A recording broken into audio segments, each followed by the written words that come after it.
And we are live.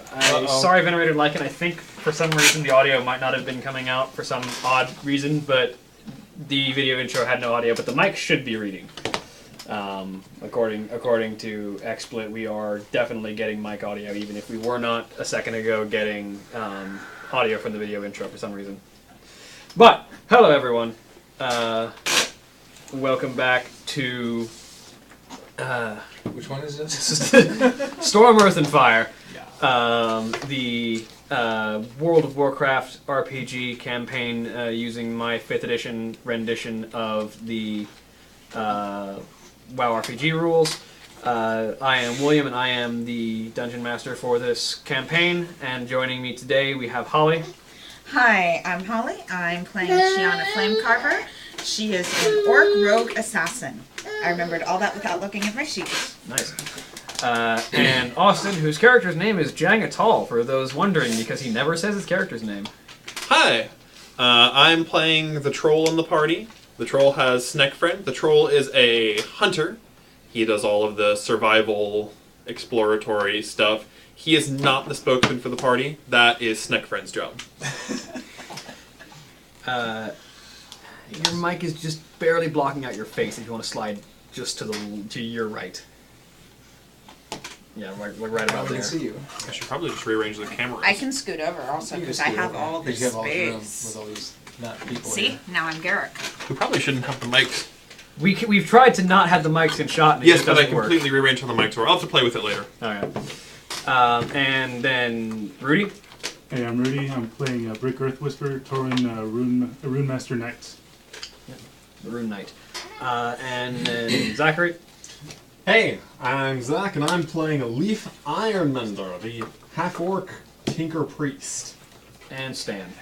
And I'm playing Josh, the Goblin Techno-Mystic Tinkerer.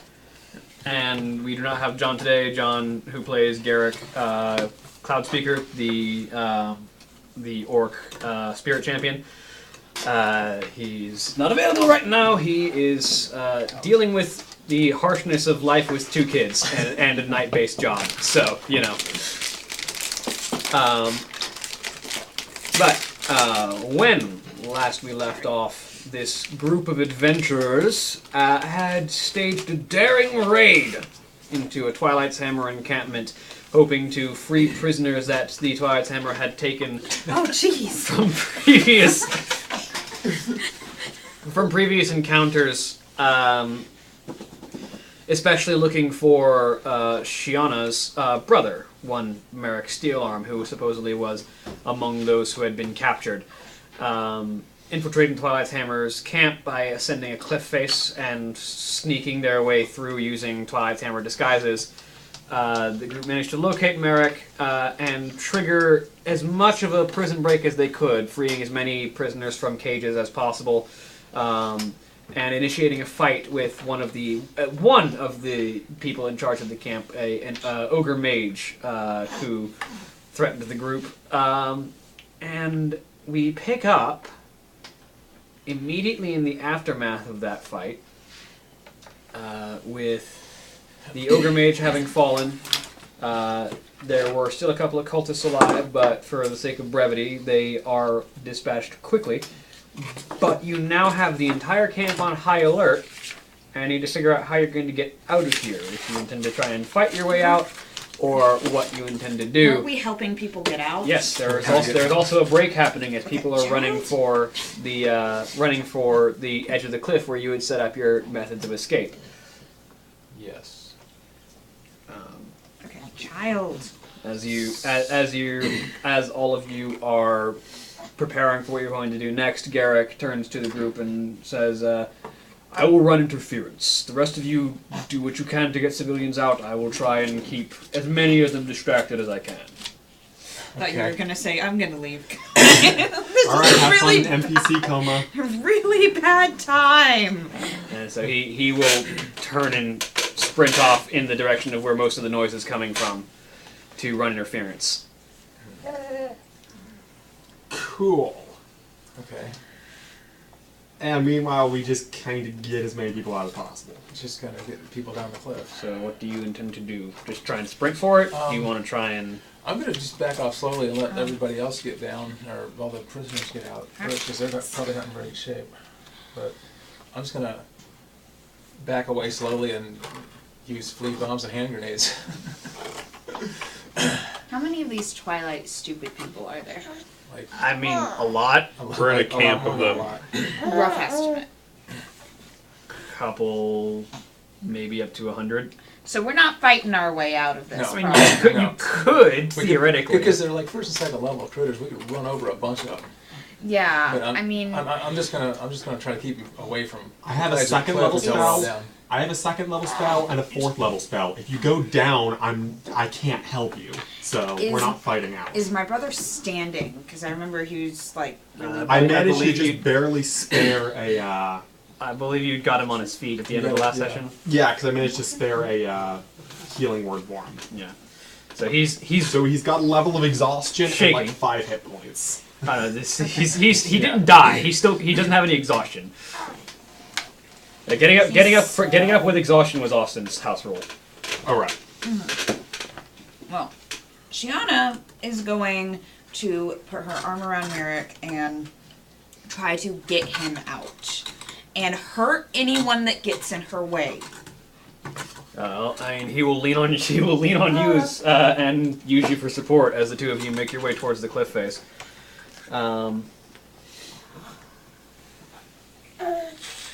Whoever would like can go ahead and roll me a perception check. Actually, I'm going to. How has the group in general, like the group of the prisoners, been doing? Have they been encountering much resistance as far as fighting just in. Go ahead and roll a perception. Haha. I'd have to adjust that because I'm 4 to that now.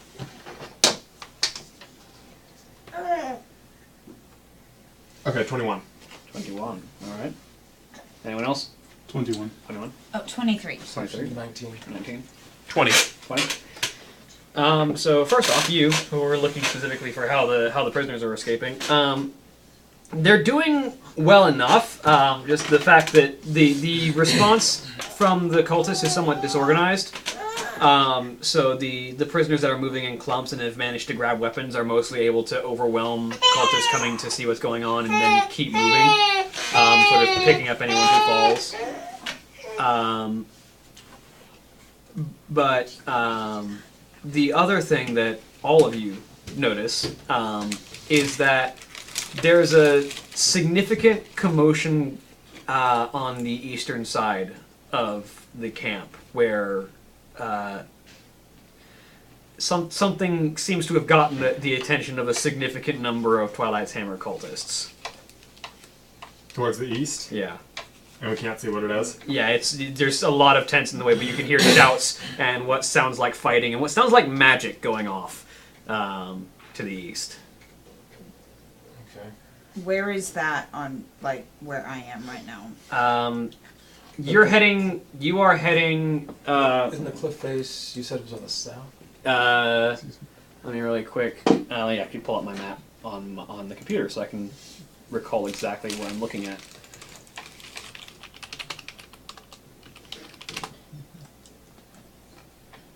Because I may change the direction that I just told you, if I recall the map differently. Sorry, east is towards the cliff face. North is where you're hearing, because north is because the cliff face is to the east, and then there's a ramp that heads down off the cliff face to the north and south.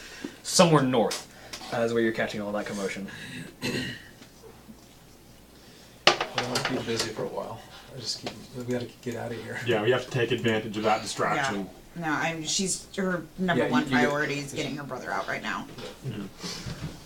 I want to try to get towards one of the struggling areas of defense, like one of the... If there are any groups with arms that are struggling a little bit, and I'll call you and your brother over a little bit and use an ability I forgot I had. Oh yes. Channel Divinity, Prayer of Healing, which heals everyone within 30 feet. So I'm going to try to huddle as many people around me as possible, and they will all You can distribute get... how many hit points? There's a priest. It's not healing each creature, so it's not just distributed. It's a flat number to everyone, which is priest level plus spirit modifier, which is in this case 9. All right, yeah. So everyone heals for 9 hit points. 9 to Yeah. everybody? Well, no, it's 9 plus your spirit. No, Level 9. it's I'm a Oh, right. You're not. You're not. sixth-level You're right. priest. You're only a 6th level. I'm a priest. 3rd level tanker. Right. Sorry, I forgot that you're multi-classing. Yep. Is it 9 to everybody, though? Yes, everyone that can huddle around within 30 feet of me. I'm up to 4 now. I was injured exactly 9 points. I do want to point out, for sake of clarity, anything that says you can't use this feature on an undead or a construct, it does still work on Forsaken. Because Forsaken are in that weird category where they qualify as undead, but they also qualify as humanoids. Makes sense. Yeah, because it listed that under their racial stuff, where it's like, hey, yeah, they can get affected kind of by everything. Yeah. Which means they get the upside of being able to be healed by stuff, but they also get the downside of being able to be extra damaged by stuff that specifically targets undead. So I could turn Forsaken, or Yeah, for well, example. paladins get the extra die of Divine Smite on Forsaken.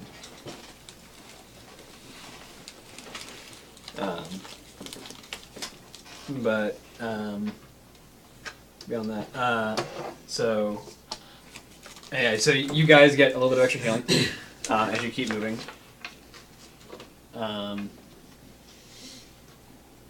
And so you make your way towards the cliff face to the east, and you surprisingly don't encounter much in the way of resistance. It seems like whatever's happening to the north is drawing a significant amount of their force away.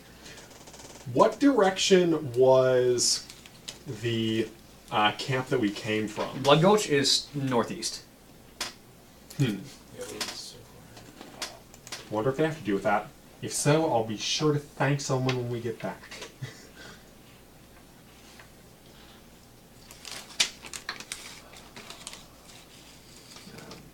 And as you make your way down the cliff,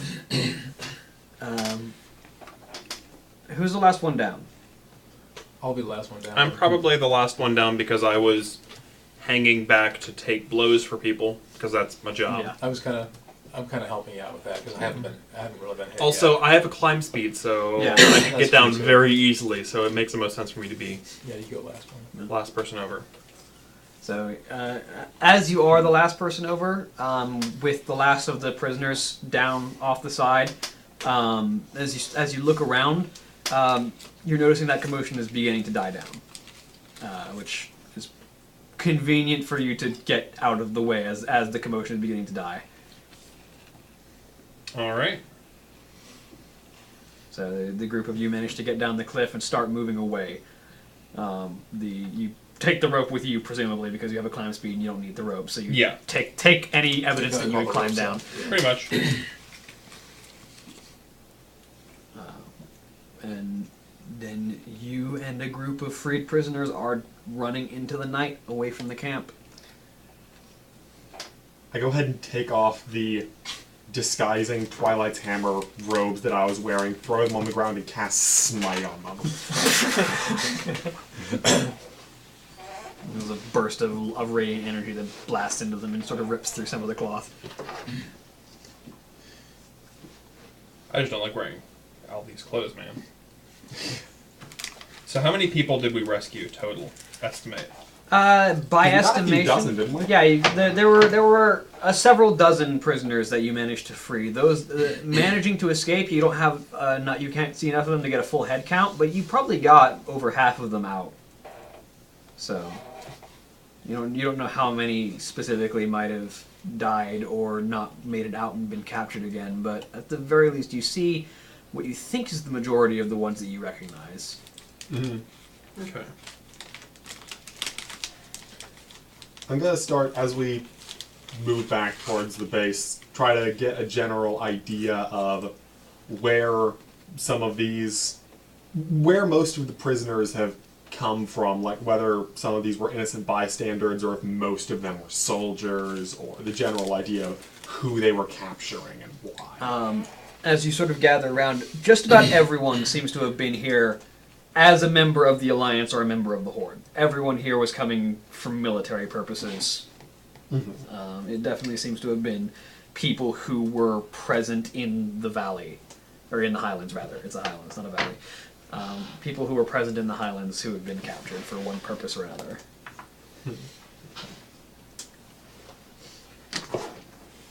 And does it seem like, because I know, obviously, Merrick was being quite heavily interrogated, as I'm sure I'll get filled in on that, but does that seem to be a trend with the others so far as... You don't know anyone, like just from the groups that you're able to run with, because everyone's just kind of sprinting. But the people that you do manage to catch up with and have a conversation with, you don't get any of the others who seem to have been interrogated quite so heavily as Merrick was. Mm-hmm. Well, it sort of implies that they thought Merrick knew something important. Yeah. Alright. Which, if you ask Merrick, he doesn't know what they were looking for. Huh.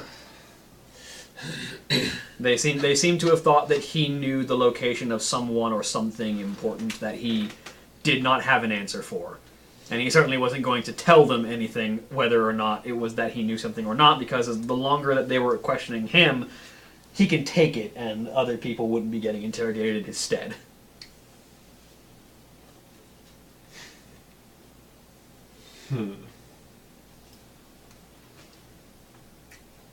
Interesting. It's something to report, certainly. Cool. Make it back to the camp, I guess. And the Alliance members split off. They offer you their thanks, but they split off and head north for the Alliance camp. Do we seem to be pursued by anyone? Or does it seem that we're out, we're scot-free? It definitely seems like, while there might have been people following you, whatever that commotion was to the north seems to have distracted the majority of their forces. So it seems like that was a perfectly placed distraction that you managed to get away. Okay. We'll see if one of our allies happens to know what that was.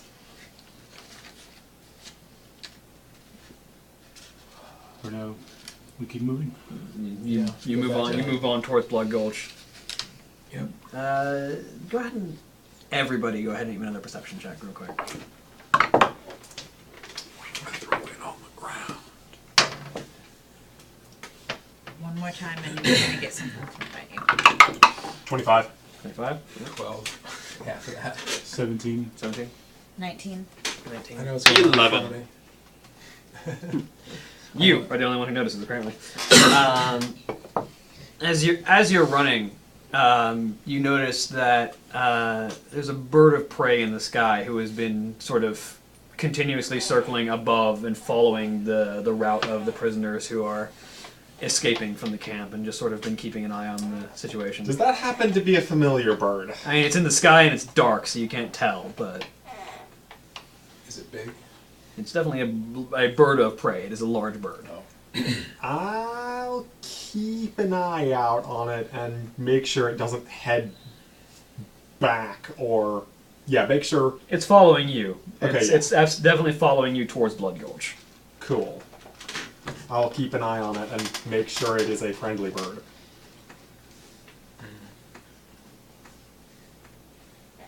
So eventually you arrive back in Blood Gulch.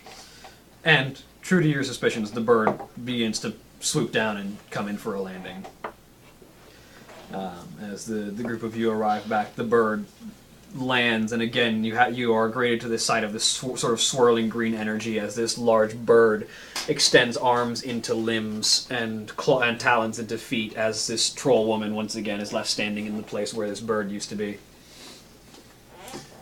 Glad to see I made it back. I take it you had something to do with us being able to accomplish that in one piece. I watched, but it was not me. Then you know who it was. There were some Alliance types. A man wearing robes and armor, wielding a fancy blade and powers of that light that them humans like to go on about. Him and an elf Strange elf. Fought like a demon.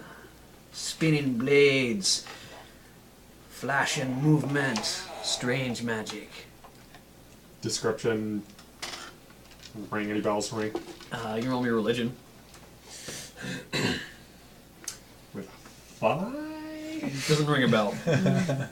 Definitely sounds weird. Well, but- rolling a 5, getting an 11. Definitely sounds weird, but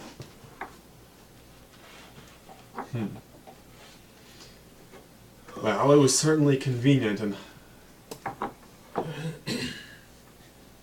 glad to know that we can at least incidentally work together against the Twilight's hammer. well, you got an enemy in common. Just worry about when you don't. Well, for now, focus on what works in our favor. And at this point, you can see the orc woman, the half orc woman, Garona, walking up to your group. I see that you've made it back in one piece, and with a large number of prisoners in your wake. Indeed, I take it we'll be able to get them a little bit better back on their feet soon enough.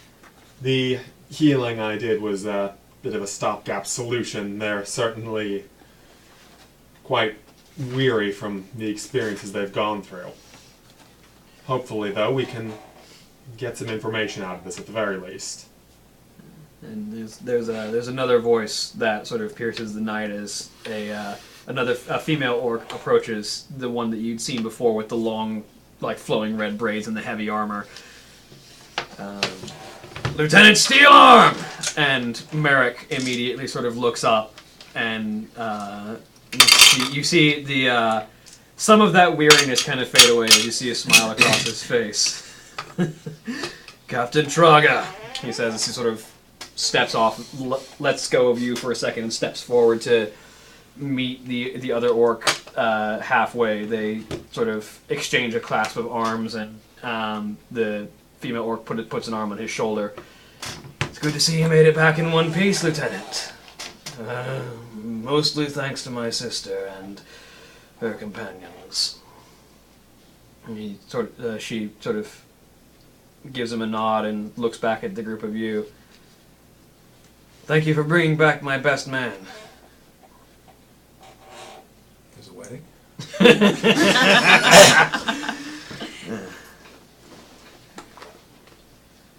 Well, we didn't exactly have much else option, given what was happening. Shauna's kind of eyeing her protectively. Well, the Legions suffered a lot of losses today, and I don't think I would have been able to rebuild it all without people like Merrick left. Merrick kind of... you'd have done fine. But I am still glad to be breathing and back. He sort of looks back over at the group of you. Thank you all again. It's good to see you again. It's good to see you too. Hopefully next time it's under better circumstances. Wouldn't exactly be hard. No, but it wouldn't exactly be hard for it to be worse either, would it? I mean, true, such is the life of a warrior, I suppose. Let's hope. I need a drink. How about the rest of you? Who said that? Merrick. Her, of course. Shauna nods. She's staying close to him. Maybe more than one. No, I think you earned it, Traga, the captain says. Let's have a night around the fire and some drinks, shall we?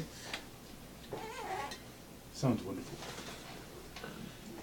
She sort of signals to some of her soldiers that are still remaining, and drinks are gathered, food is brought out, and the prisoners are treated back to a warm welcome back into Blood Gulch. As the group settles in for a night, does anyone have anything they need to accomplish? Any conversations they would like to have?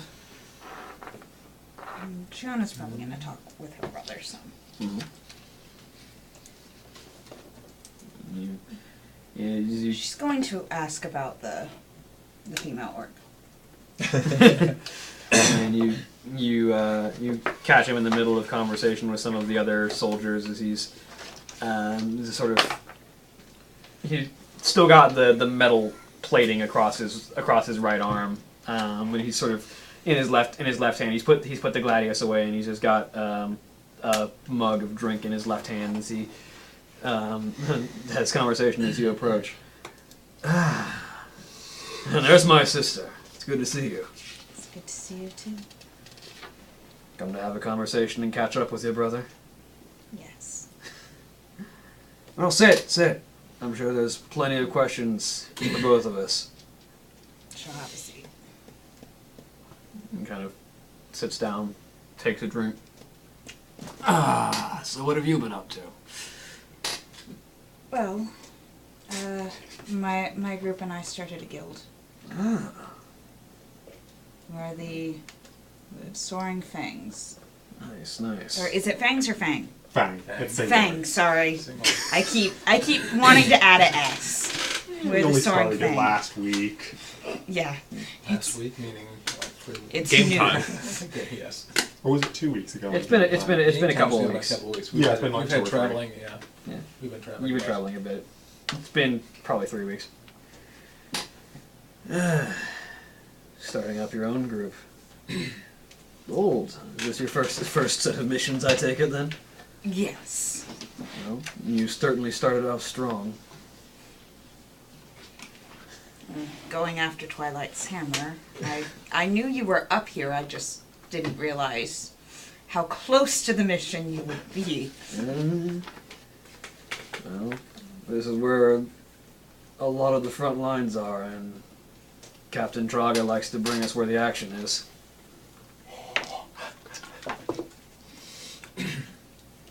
So, what's with her?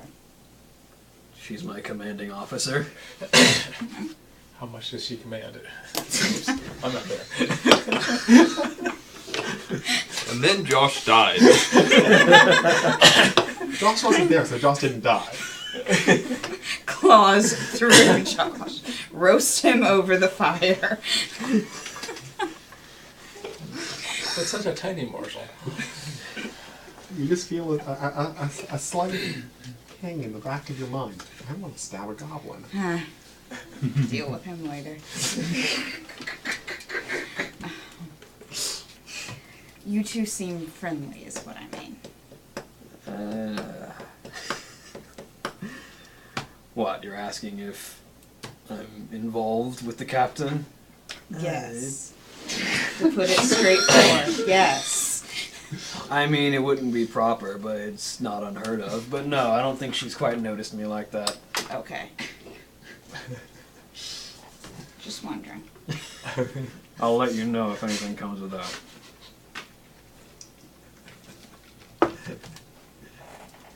What about you? Anyone caught your eye? Little goblin. Someone. A few people I want to kill. Well, you seem to be getting along well enough. Yeah, a goblin might die, but I get along with everyone else all right. What about that half-orc? I think she will snort. What about him? I don't know, he seems to be looking out for you. He does that to everybody.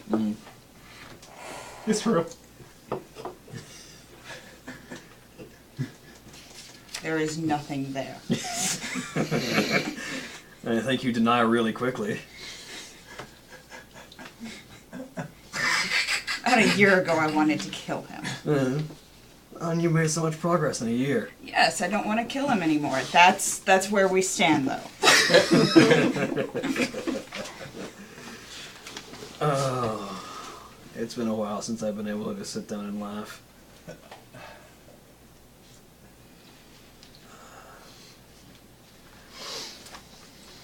You share an evening of conversation, just sort of passing time.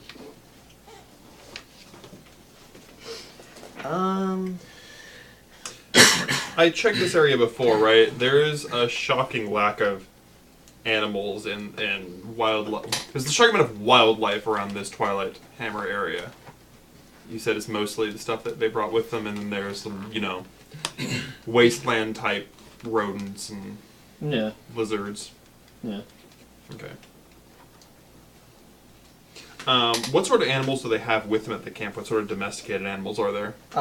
There's wolves, a couple of kodos for heavy lifting. Some they're not domesticated, but there's a few wyverns. Mostly the standard horde fare: kodos, wolves, wyverns. There's not a lot of trolls here, right? So there's no raptors. Yeah, there aren't any raptors here. Okay. I'm gonna hang with the wyverns. Haven't had much of a chance to hang out with those creatures. And the wyverns are friendly enough, but the wyverns are are sentient creatures. Yeah. And can speak. So that's what I'm kind of curious about. I'm trying to figure out how, are they? What we're here trying to figure out is where do wyverns stand in the hierarchy between, are they beasts? Are they a quote unquote civilized race? I'm sure they're in a middle ground, but what is that? Yeah, they definitely sit more on the bestial realm. Like those that can talk don't talk much. There's a lot of them that don't talk. There's a lot of them that just make the screeching noises, but most of them are intelligent enough to understand language, even if not all of them can speak. But usually the pack leaders, the alphas, can usually speak and communicate with the people that they're working with, and there's definitely a bond not of domestication but of respect between the wyverns and the horde. Okay. So in that case, I am going to, and I'm assuming the wyverns that are here are going to be more of the older, more. There's not going to be any young wyverns here. Yeah, no. This is a battlefield area, so most of the wyverns around here are experienced, and most of them can speak. So, how do the wyverns seem to react to me? Given that they're bestial, but they're accustomed to the civilized races, and they have a greater understanding than most beasts do. There's sort of an innate curiosity about you, as they sort of. They've dealt with a variety of different races that have varying levels of intelligence, but it's interesting to see someone who sort of sits on the opposite end, who is of a civilized race but is more of a beast than most. Yeah. And so there's a certain level of curiosity about you, as they very quickly realize that you don't speak in any tongue, and sort of. They're comfortable with animal communication, though, so they are very fine with communicating. The sort of empathic communication that I have. Okay. That's most of mine is trying to figure out where they stay up. Yeah, they're completely comfortable communicating on that level. Okay. It is something that they do innately. So they're not domesticated in the sort of been made less. There are very few horde animals that are, with the exception of potentially the horses that the Forsaken use, but they're also undead. So, yeah. But I mean, there's a big difference between, a horde wolf. There's a big difference between a raptor that's used to being ridden and a wild raptor. Yeah, it's not as. It's not the same as, a wild bison and a cow. Yeah. It's not something that's been bred out of them over generations. It's something where they're tame, not necessarily domesticated. Yeah, there's a significant difference between tame and of a bond to sentient races than domesticated by. Yeah. Like, these wolves are nowhere near dogs. Yes. But they're also not wild wolves. No, they have had generations of bonds with the horde races. Whereas the wyverns are their own race, and they have a high enough understanding to recognize,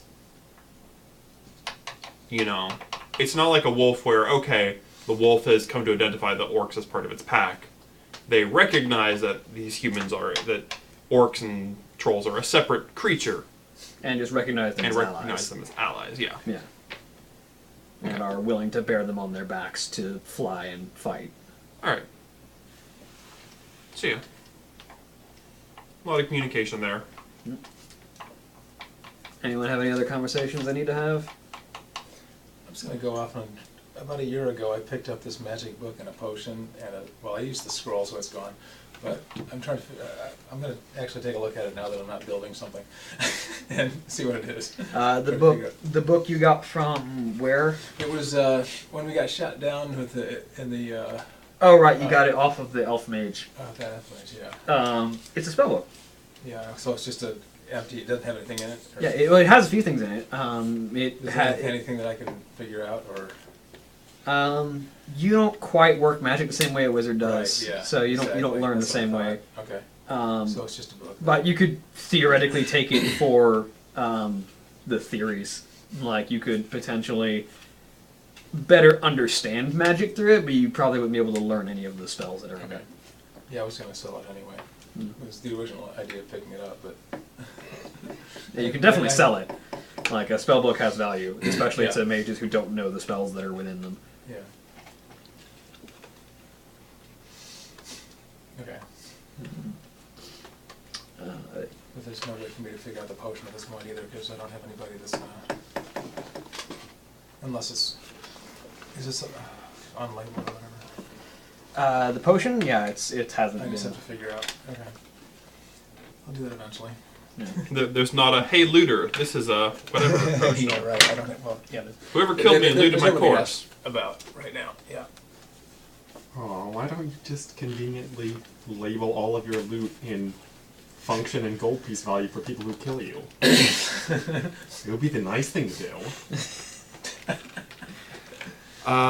Is that how your inventory is arranged? Yes.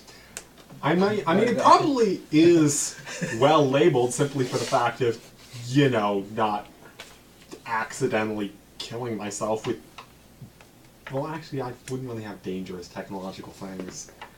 I have very mundane technological things. I suppose if you ever have to, if like an ally ever goes into a coma and you have to raid all of their personal belongings and try to figure out which of their bottles contain healing potions, it might be useful. You can assume if I'm carrying bottles that they're all healing potions, except for the one that Well, is but you labeled wouldn't by know- a goblin alright. and it's called Noggin Fogger Elixir, and I'm still scared of it. Which one of these are healing potions? Which one of these are, antidotes? Which one of these are, unfinished? You don't want to drink the Noggin Fogger elixir, you're saying?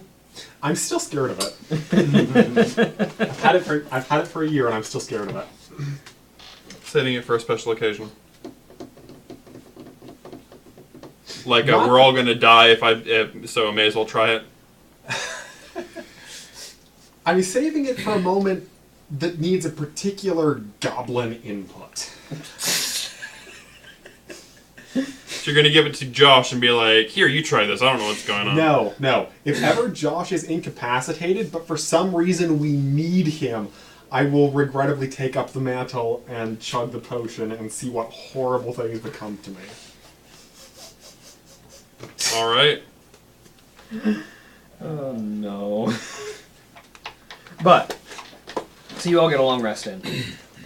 And you awaken in the morning with the camp is much more lively now that the majority of the prisoners that had been held are back.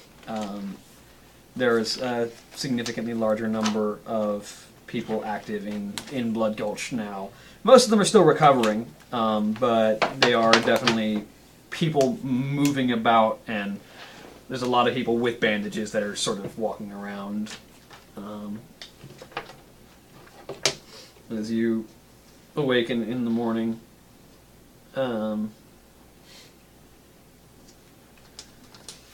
You.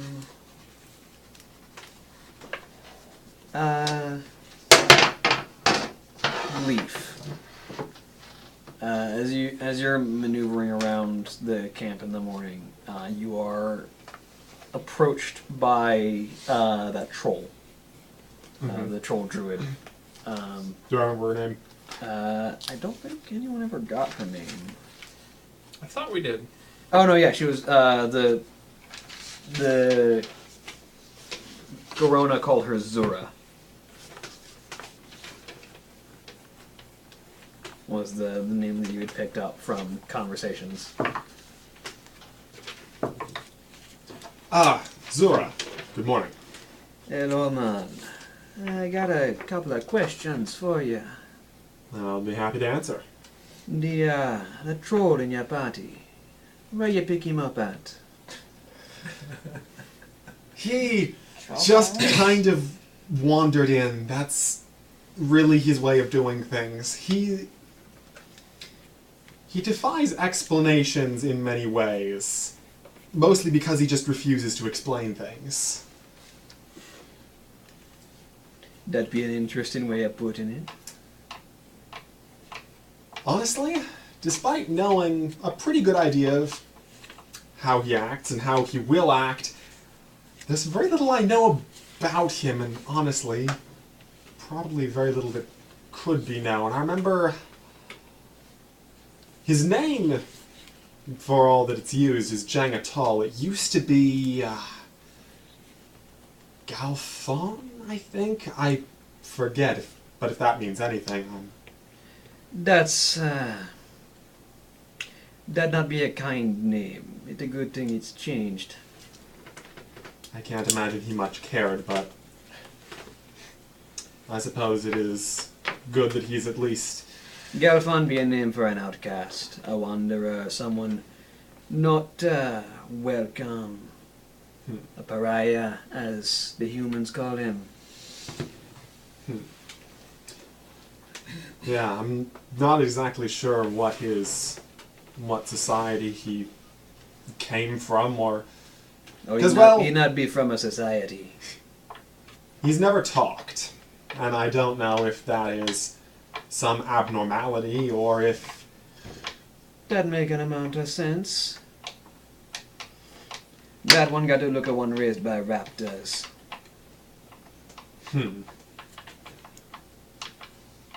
I know. That would make sense. I walk the wilds. I recognize a thing or two about the wilder ones. Keep him safe. He'll be useful to you. There won't be much of a problem with that. He, it would take a lot to put him down. He can definitely handle himself. We raise them tough among the trolls. It's quite evident. If you can't survive, you won't survive.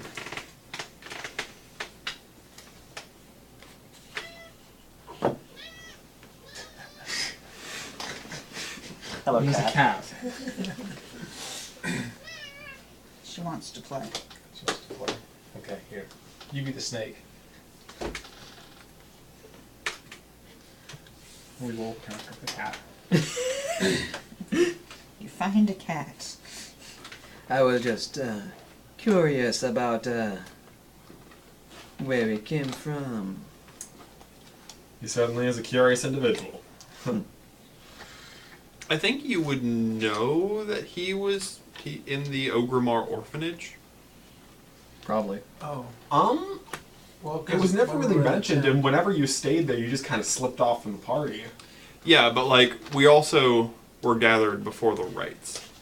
Yeah, you spent a year in the Valley of Trials together, so Like he there would have at he, least been he some would- gossip about He it. probably would have been introduced to you. You know, he's from the orphanage. He doesn't talk, kind of thing. Ah. Yeah. Covered in hair. The cat sheds a lot. It's that Yep. time of year. Yeah, summer's coming. Summer's here. Super summer is coming. Right.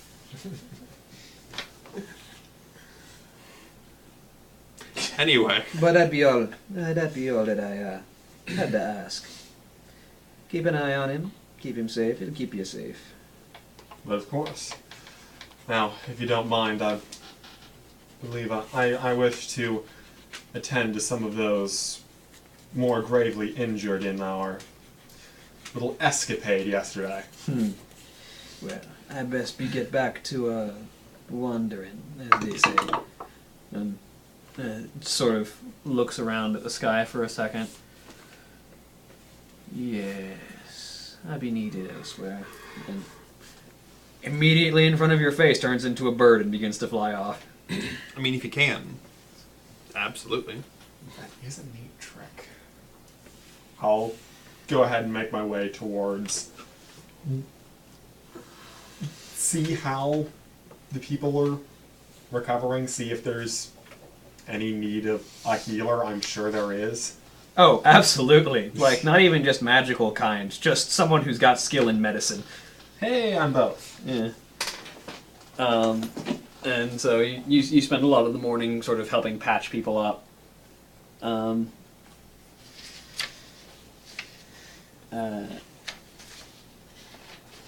So as the as you're in that,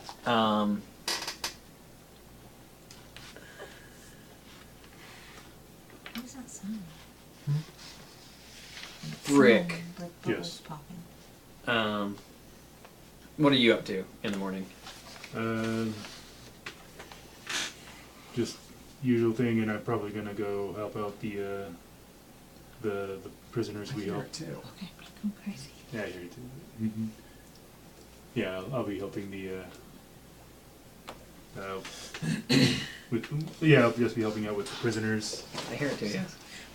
I'm sorry, shut me nuts. Are you playing something, Father? What? What do you happen to that? It's picture? not him. Okay. It's not. What? No, I feel like it's coming from over here. I feel like it's coming from. What? It's whenever you move.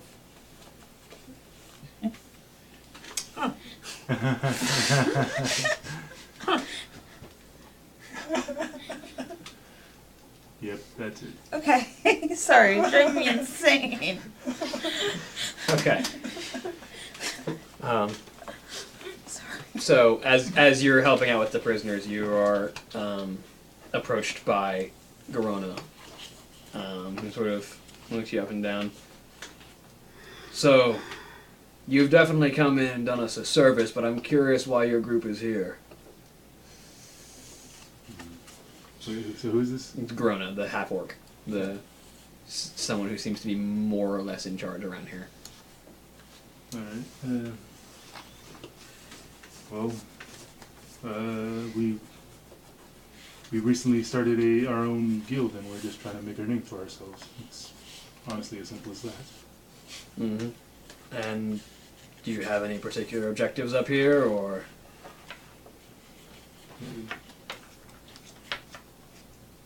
That.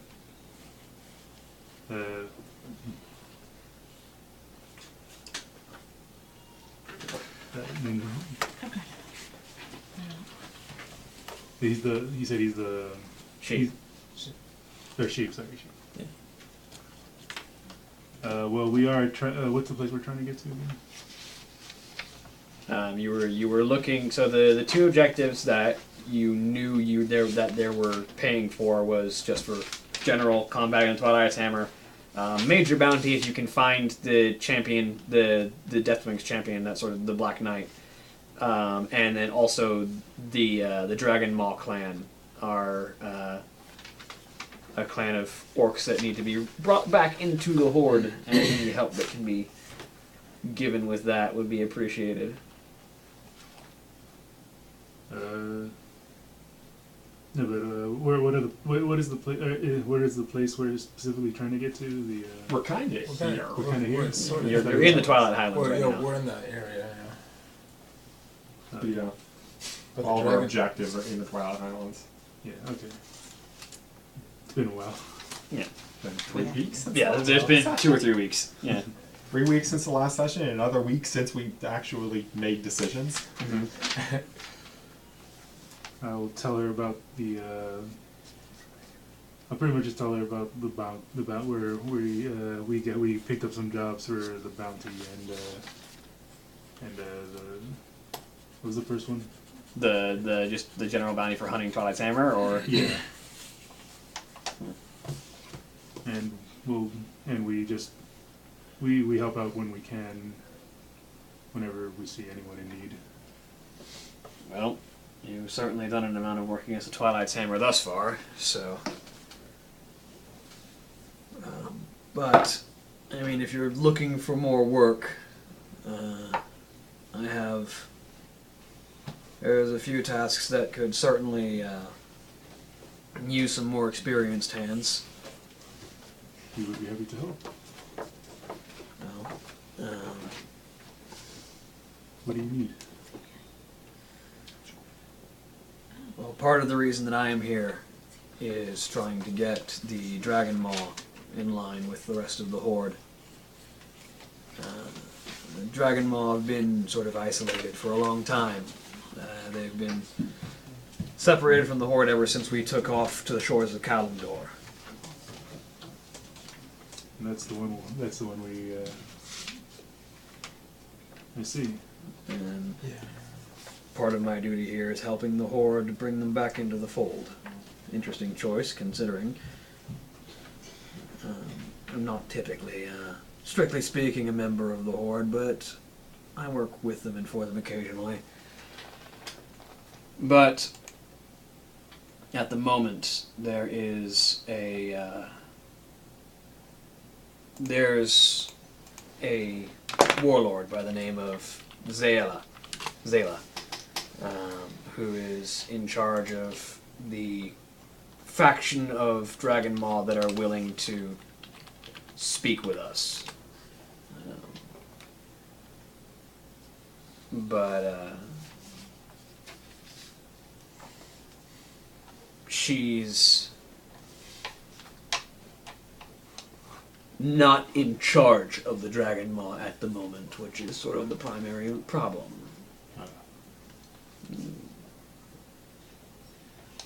There's a port to the east, Dragon Maw Port, which is their primary access to the sea.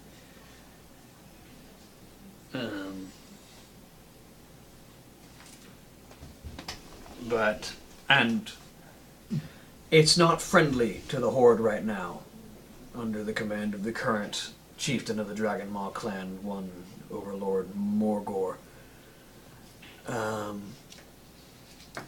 But Warlord Zayla has been at least willing to communicate with us. And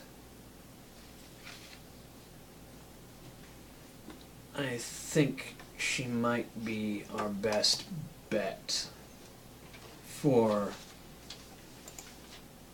at the very least, getting our foot in the door. And if we can overthrow Morgor and put her in her place, even better. I see. And you'd like us to go head over there and do what we can to have that done. I assume. Any assistance that can be provided would definitely be appreciated. As you can tell, Blood Gulch isn't exactly in ideal condition Yes. at the moment, Oh, with so many of our soldiers just being returned and still injured. yes. Well, I will definitely inform my party, and we will see what we can do.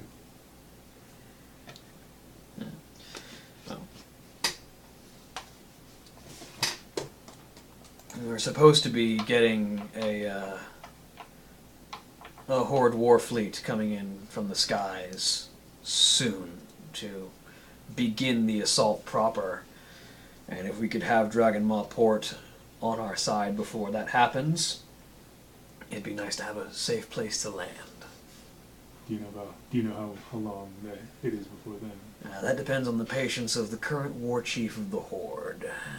As far as I know, he's not exactly a man known for his patience.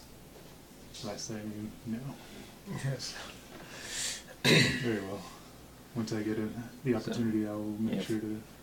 If Look. Garrosh can hold off his lust for battle long enough, it would be better, but you basically have until that man's fuse runs short. Which probably isn't too long. We'll see. We'll try to get on that as soon as possible.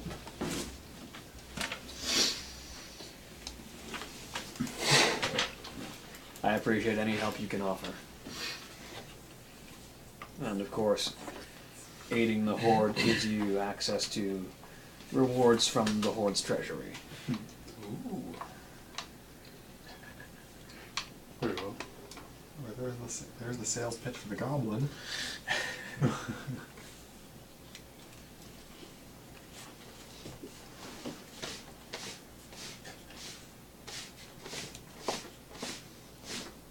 Like I said, as I said, I will inform my party, and we will do what we can as fast as we can. I appreciate it. You're welcome. I've got to get back to organizing what I can around here. And she leaves.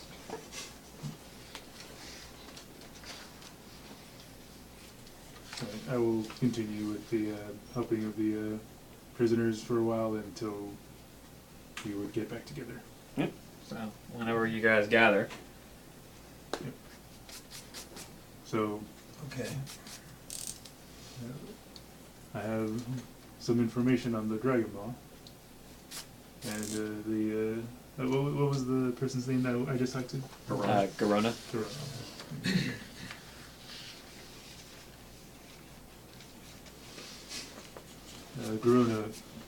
Garona approached me and asked to assist with dealing with them also. So they're stationed at a port to the east. That was one of the possible missions we saw, wasn't it? Yes. When she says assist, does that mean go off on our own, help them? I'm sure we could talk to her about There's- We just needed to, specifics of it, but They were talking with, I'm assuming a prior warlord of the Dragon Law, but there's a new one currently that is making things difficult. What Garana wants us to do is to get rid of the new one and help the old one take back their place. Who will approach the negotiation table rather than simply Sounds reject good. the offer outright. yes. I can be very persuasive. She flashes a smile. It sounds simple enough. Why does my life keep getting drawn into committing coups? All I said was I can be persuasive. I didn't say how. There is a bit of a time limit as to for Garana that they're going to be getting supplies and brought in, and they would like the port under their control by then, though we don't know how long that will be. And I imagine if we can't get port under control by diplomatic means, someone will eventually decide the supplies are more worthwhile than the existence of the Dragon Maw. Got it. Yes. So, Well, I'm all for preventing wars and battles. You're no fun. Aren't you the one that was all a fan of committing this coup? Being persuasive.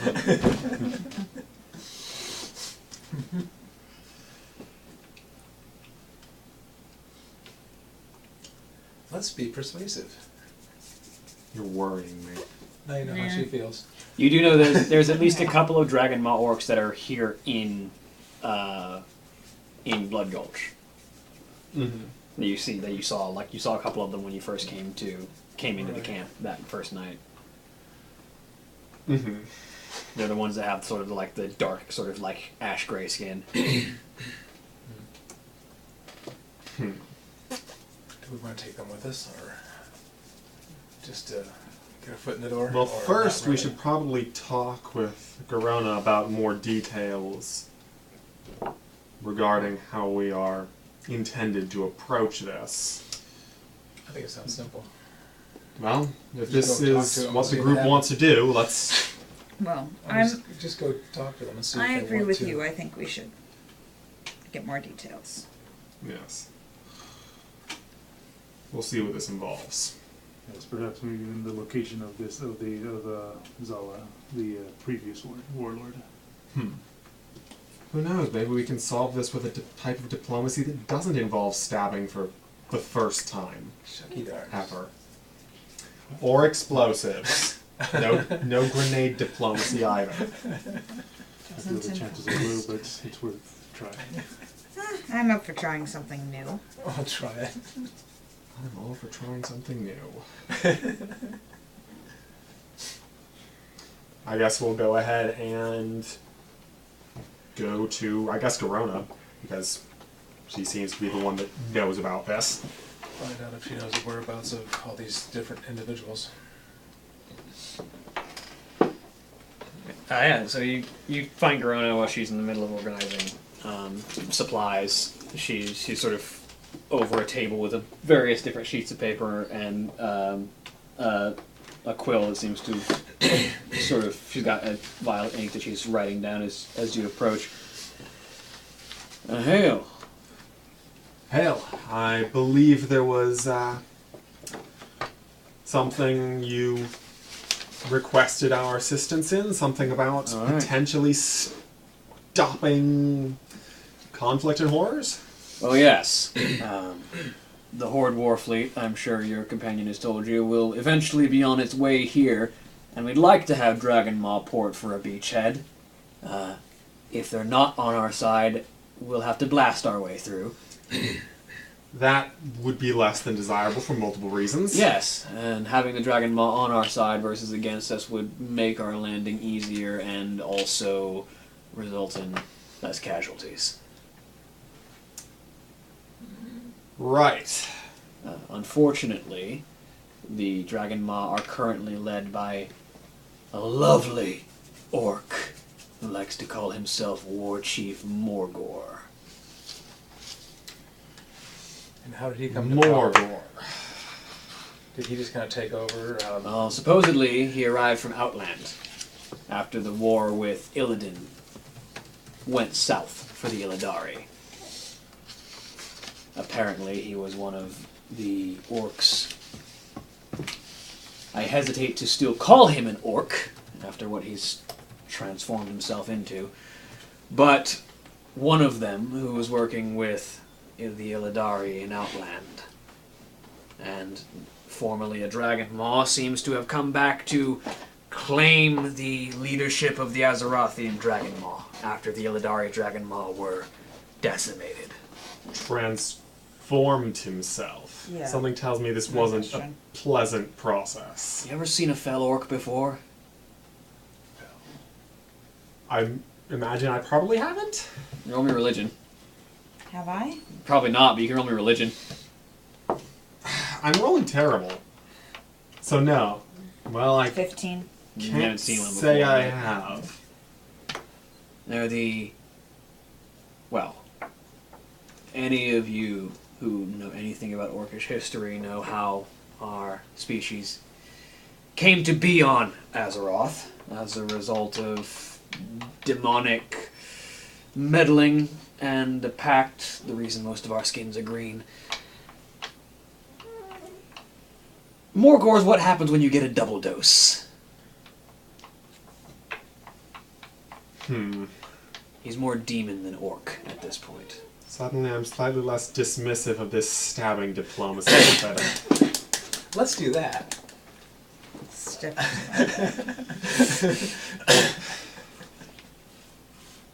and there's another former leader as well. How was she usurped exactly? Zayla wasn't usurped. Zayla is technically under him, but she's the one who's willing to talk to us.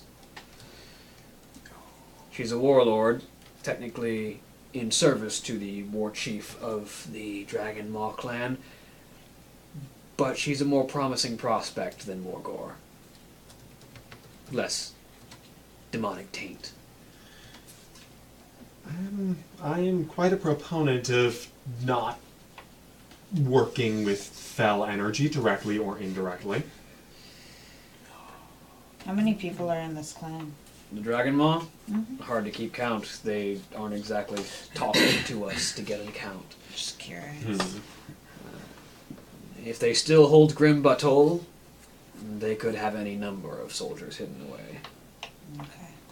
I don't know what the status of that is. Larger numbers, probably. Probably, yes. We'd like to have them on our side because that would be a significant boost to the Horde's numbers. Mm-hmm. Even if they're only a small clan, they have unique training methods to help domesticate dragons. I figured the name Dragon Maw didn't come from nothing.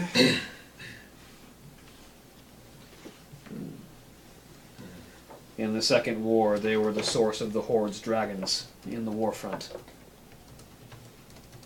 Their methods weren't exactly kind, but having dragons versus having no dragons.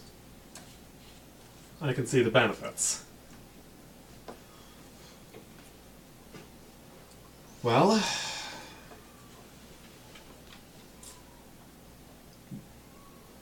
Which one is that? that's Griffin.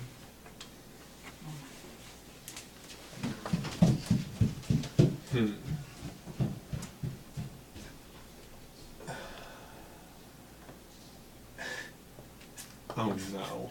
If we do this, if you want to take them out, what That's if we... not what we're talking about yet. I know, Diplomacy but is I'm- still on the table. But I've got to start working on it if it's going to be a backup plan. We give Shiona a new toy to play with. Tell me later. It's a one-shot deal. Okay. Never mind. No. Both of you go into a separate room. You can tell her. If you come out alive, we'll go with the idea, No, it's whatever great. it It's a is. great idea. Right. So, how exactly do we plan on speaking with this warlord? There's a site that has been marked outside of Dragon Maw Port because it's not exactly a welcoming place for any of us right now. They've agreed to meet us. Yes. There is a special wood that has been stockpiled over there that, when burnt, will produce the proper thickness and coloration of smoke to signal Zayla to meet us. Right. Who else were you planning to send for this mission? Well, originally I would have sent Captain Traga and myself, but the Blood Red Legion is currently a bit under strength, Of course. and I am needed to organize what we have. Right.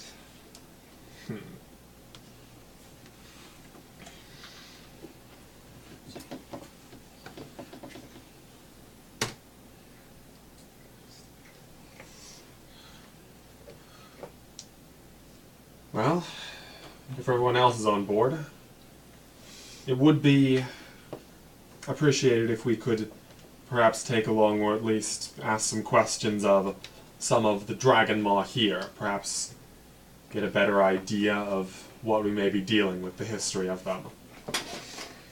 Of course. Feel free to ask around. Right. What's the time frame that we're looking at? Until Garrosh Hellscream's temper grows too short. Now, So. We'll not begin long. as soon as possible. we'll leave within the hour.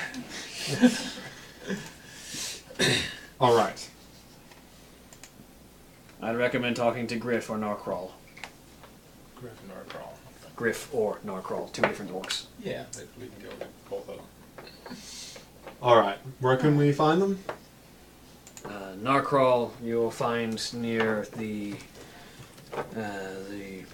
pit in the ground over there. She indicates to a spot where there's a pit that's been dug out of the ground, and there's like a tall wooden structure with a beam that sort of drags across it, sort of almost like a gigantic spit roast. You don't know what it's used for, but it's sort of made of heavy wood with like metal bands reinforcing it. And you'll find Griff generally patrolling the walls. Mm-hmm.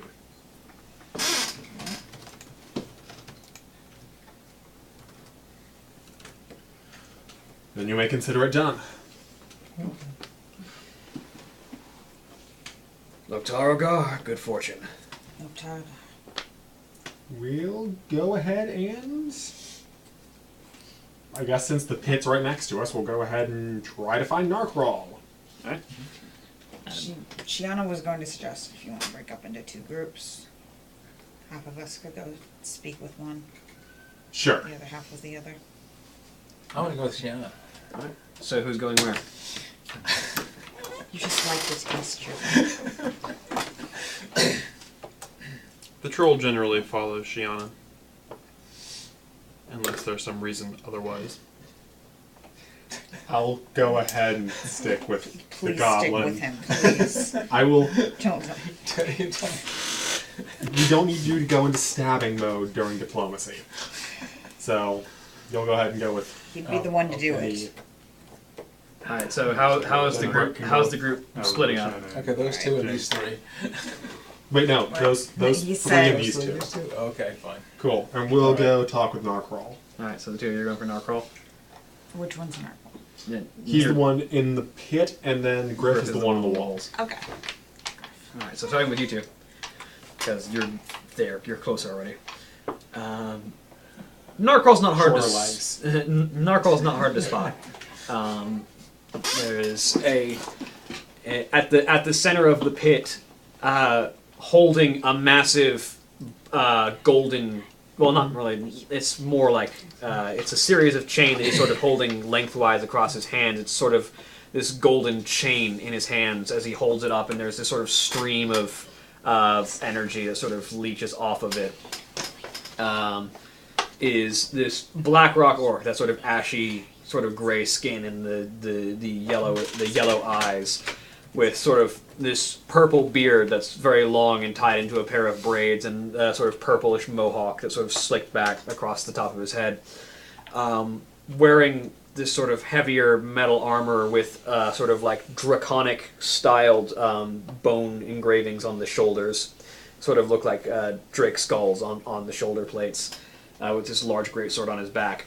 Holding this chain up and holding it forward as this mystical energy seems to have sort of a black drake, like a younger black dragon, sort of bound and subdued under this magic as he sort of holds it out and mutters something under his breath as the dragon kind of seems almost like it's being held down on the ground by the Arcane magic of this magic? chain. Or Hard to say. I'll wait until a moment where it doesn't seem like he's concentrating on taming a dragon. So give us some time there. Yeah, so you wait for a minute, and after a few moments, the sort of stream of energy seems to fade off of the dragon, and he sort of holds the chain, wraps it up, and hangs it around his neck. Loktarogar, I take it you are Narcrawl? And sort of turns. Loktarogar! Yes, I am Narcrawl Rakeclaw. I am the Drake Tamer. How can I assist you? Well, we are here under the advice of Dorona Halfwalk, and we have something of a mission that we're about to undertake, and she said that you may be helpful in perhaps giving us advice at the very least. We are... Do you know about the mission that's going to be about diplomacy with the Dragon Maw. Yes, I am familiar with your horde's attempts to bring my clan in line. Yes. Well, there's something of a time imperative as far as trying to get them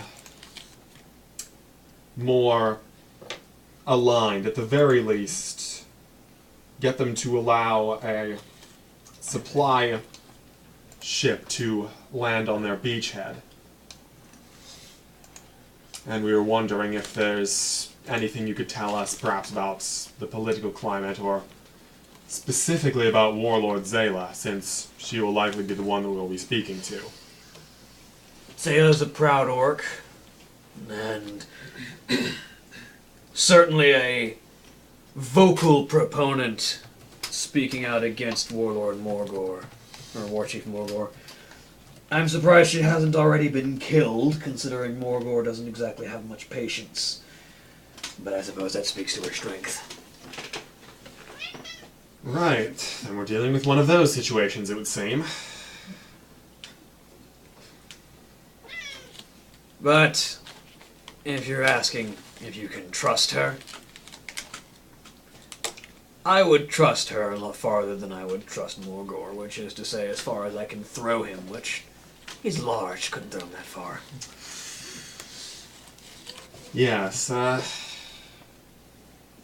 idea of not exactly trustworthy of sources of fell energy myself. I only trust someone who's got the will to dominate a dragon. And Zayla's got that will, if nothing else.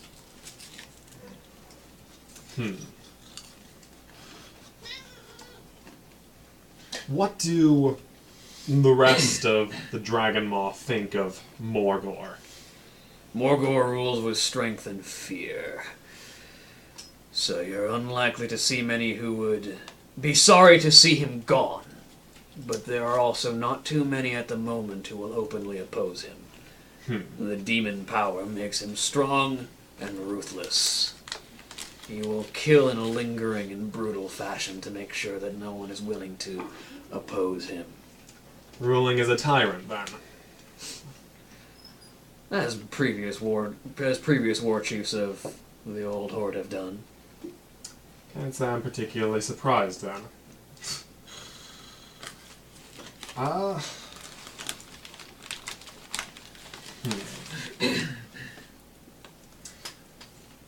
What of Zayla's opinion of the Horde? Well, she's been quite vocal that it would be foolish of the Dragon Maw to keep themselves out and only to be crushed underfoot. She seems to have a great deal of respect for the power that your war chief commands. At the very least, she is respectful of the Horde. Perhaps not necessarily, though she may not necessarily like it, she at least understands its use. And she understands that, in the end, though we might put up a good fight, the Horde would probably crush the Dragon Maw if they really needed that beachhead. Which is a fate I'm sure everyone would rather avoid. Well, that's what she understands. I have a little bit more of a... Maybe you would be able to handle us, but dragons are a hell of an equalizer. Which is why they'd be nice to be on our side, of course. Well, if you can put Zayla in charge of the clan, then maybe we will be. As long as Morgor is the war chief, I, strictly speaking, answer to him, but his eyes have been away from Blood Gulch for long enough. He's more concerned about Grim Butthole. Grim Butthole? Yes. What do I know about any conflict there, or... Roll history.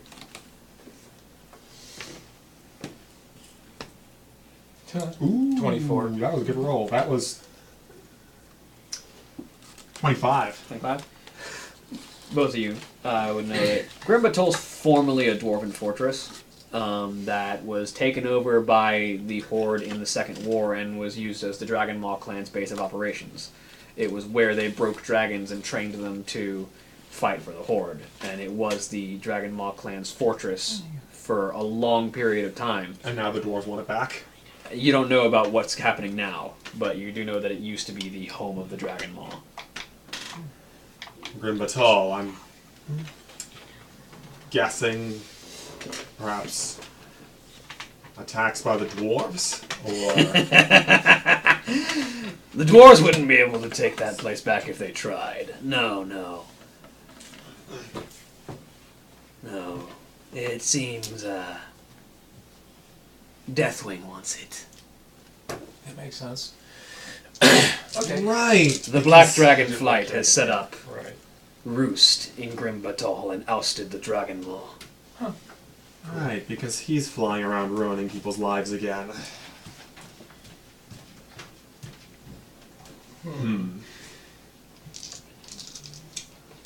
It seems as if the great dragon's consort has set up roost in Grim Batal. Now that is a dragon that I relish the opportunity to break. That would be interesting. Certainly an ambitious task. Certainly an ambitious task.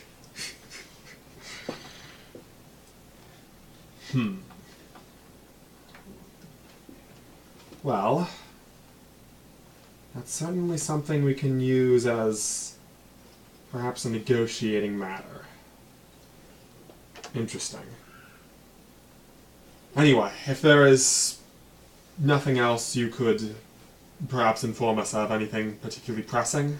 Well, I do know that the last couple of envoys that your horde sent to Dragon Maw Port to try and negotiate with Morgor ended up strung from pillars. So And that's why we're not trying to negotiate with Morgor. At the very least, certainly not directly. Okay. But yes, We got that I'll figured out. certainly take the warning into heavy consideration. Life wouldn't be any fun without a threat of death, now would it? why do you think I tame dragons? Well, you seem to be doing a fine job of it so far. Loktar Ogar. Loktar Ogar.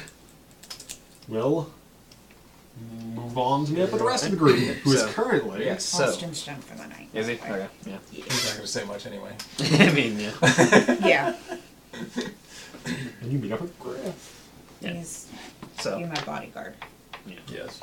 So as you make your way over to the wall, where you encounter the Dragon Maw who is currently manning that, he is wearing sort of this red and gray armor of sort of a heavier male make with sort of like the solid bucket helm that covers most of the face, but with just the short red beard sort of emerging from underneath.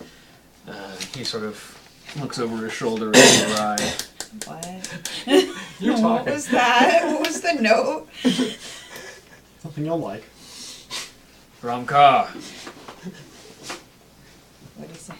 From Ka, which is another greeting. It's the non-battlefield greeting. Okay. Thromka. How can I help you? Griff. That's me. I'm Shiana. Jenga. Brick. We are going on a mission for Verona.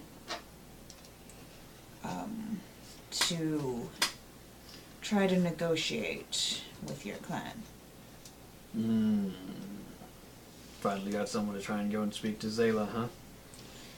Yes. Well, good fortune to you. Do you have any information or advice that might be useful? I mean, what are you looking for as far as useful information? Morgor's a maniac. Zayla is a bloodthirsty warrior. It's sort of a toss-up between the two of them, but at least Zayla's willing to work with you. Yay. Is there anything we can do to help persuade her? Well, I mean, persuading her is not the problem. I imagine what you're going to have to do is help set her up to take over.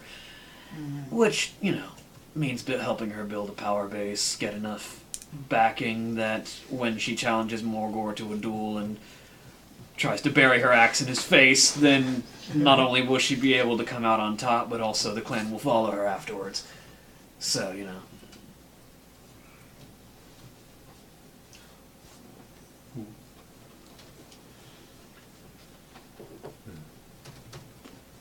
Which basically means eroding everyone's fear of Morgor to the point that they're willing to accept someone else in charge. Alright. This isn't gonna be easy. Nothing ever is.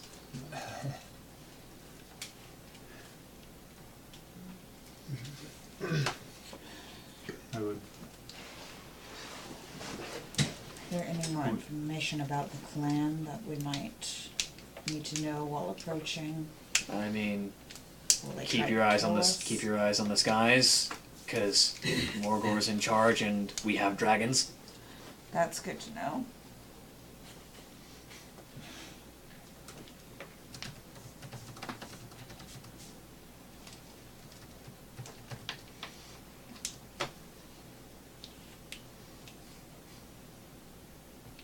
Do you know how about? Do you know how many there could be around him? What, dragons? Oh no, other members. He's probably got the majority of the Dragon Maw in the port, either afraid of him or working for him in general, so... And the port's probably got at least 100. 100 people or 100 Yes, ships? 100 people. The Dragon Maw aren't the most numerous at the moment after losing Grimbatol to the Black Dragons, but we still have a significant number. Which is news to you guys, because you weren't there for that conversation. Do you know about how many? You said about 100 in the port, but like overall. I don't keep track of the numbers. That's not my job. I'm just curious. How many would you say are loyal to him compared to how many are loyal to him just out of fear? Well, I mean,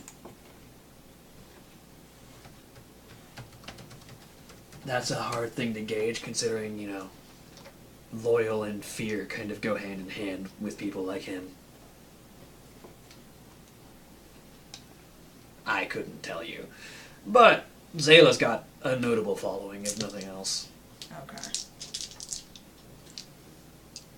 She was a warlord after all. Yes. She wouldn't have such a command if she wasn't someone that people respected. Any advice on us talking to her? I mean- Anything to say, not to say? Don't piss her off too much. Honestly, So gag the goblin. Seriously.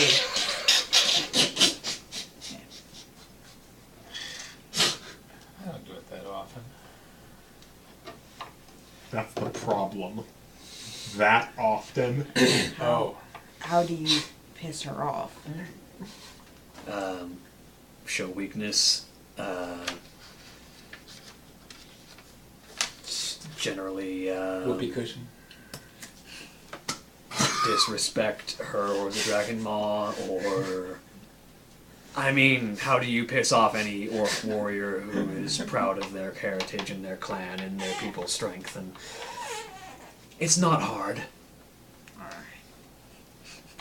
Aside to Brick, we're going to have to silence the goblin. At least keep him away from. At least keep him away from her. Distract him with something shiny. I just don't like people that don't have a sense of humor. Thank you for your information. Well, if your war chief wants the Dragon Maw back in the Horde, you've got your work cut out for you. Looks like it. We thank you for your assistance. How do you say goodbye in Orcish? Same way you say hello. Later, dudes. But, Well, that's how the Loktar goblin or- says goodbye. Loktar, stuff like that. okay. Okay, she'll say the Loktar and head on your way. Same here. Alright. So, you make your way back to meet up with the rest of the group, who meet up with you. So basically, all I'm getting is that we've got a very difficult task in front of us. Yes. Thankfully, it would seem Zayla's at least respectful of the Horde. She'll want to go along with this at the very least, so... We need to not piss her off, is what I got. Well, ideally, we avoid that in any She diplomatic turns situation. and puts her focus on Josh.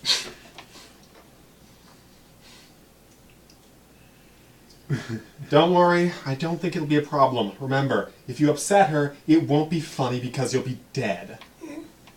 Gotcha. Or she could just refuse to work with us and it can be all your fault. And also, you won't be dead in a particularly amusing fashion either. You'll probably just Be right. die horribly and slowly. Slowly? Nah. Okay. Right. I'm sure you could heal him, but then I'm sure they will unheal him. So it turns out an axe is the best unhealer. You know what? Forget what I said, Josh. Speak your mind.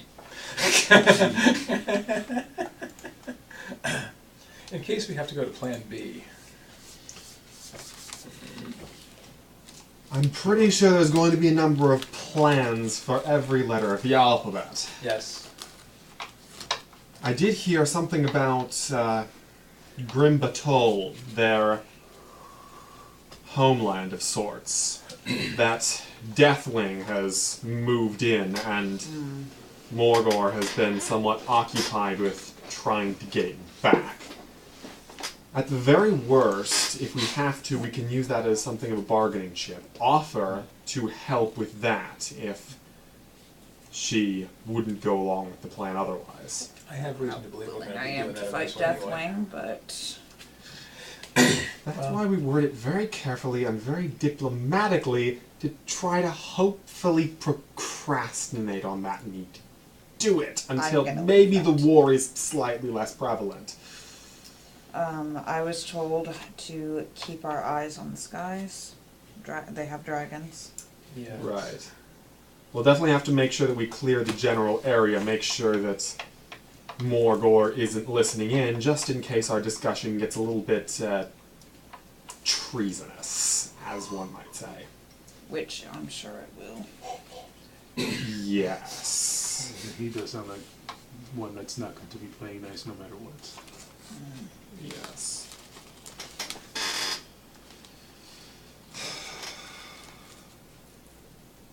I suppose let's go ahead and hope for the best then. When should we leave? Probably soon. What time of day is it? It's probably around noonish. Yeah, or about noonish. late morning. You want to head out today? We should head, probably.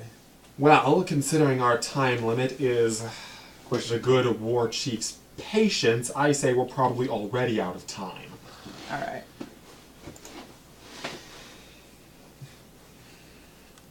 The sooner the better, I suppose. Let's head How out. far is it? I'm going to go say goodbye to my brother first. Of course, of course. And we should probably let Grona know we're leaving. We will take care of that. Yeah. We shall inform her.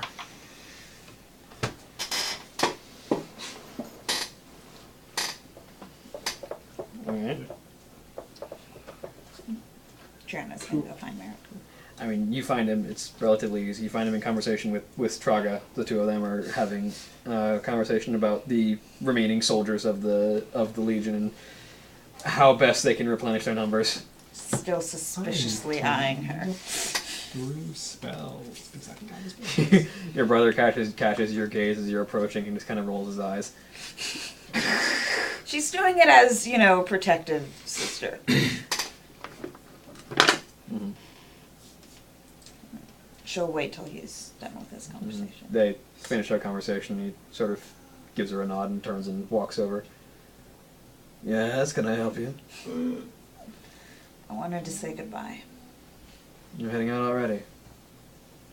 Yes, well, we have an assignment from Verona. Mm. We're going to deal with the, what are they called again? Dragon Maw? The Dragon Maw clan. Well, good fortune on that end. Yeah. We're all so hopeful. We'll see how that turns out. I'm not much of a negotiator myself, as you know. Unless it's with this. I mean, speaking with strength is something that the Dragon Maw respects, so there might be some leverage for you there. Perhaps.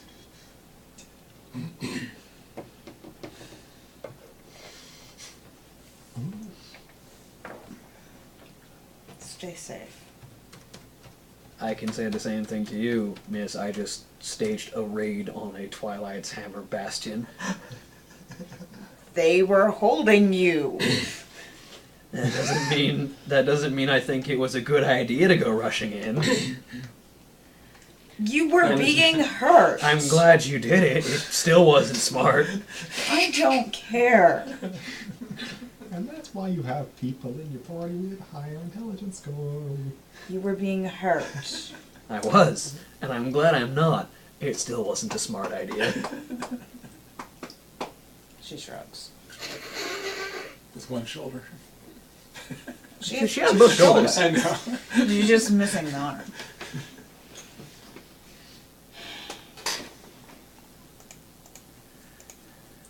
Well, still, stay safe.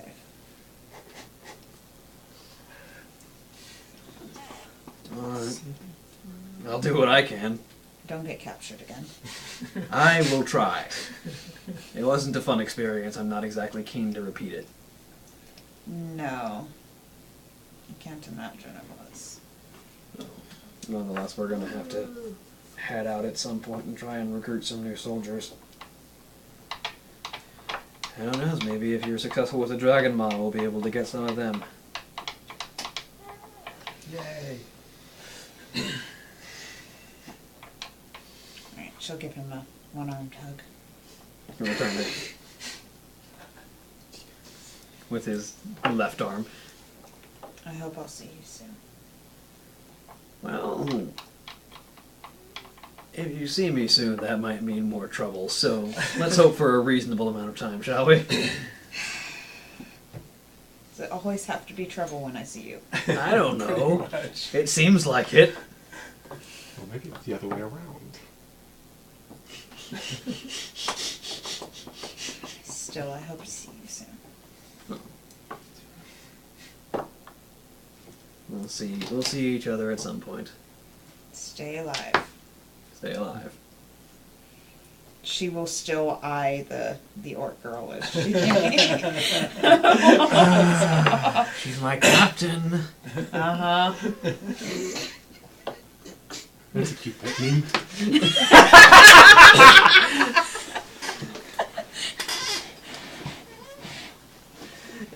The two of you go your separate ways. You guys informed Garona of where you're heading out? Yep. And And that we're heading out. yeah, and she gives you the location of the meeting point. on your map. Okay. All right. It's probably a couple hours ride to get to the port. All right. Let's go ahead and do it soon while we still have daylight.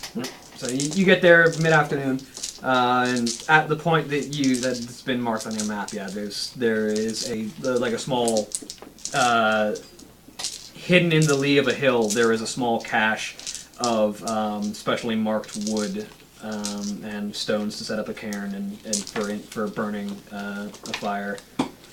And there's a cave for cover if you need to hide.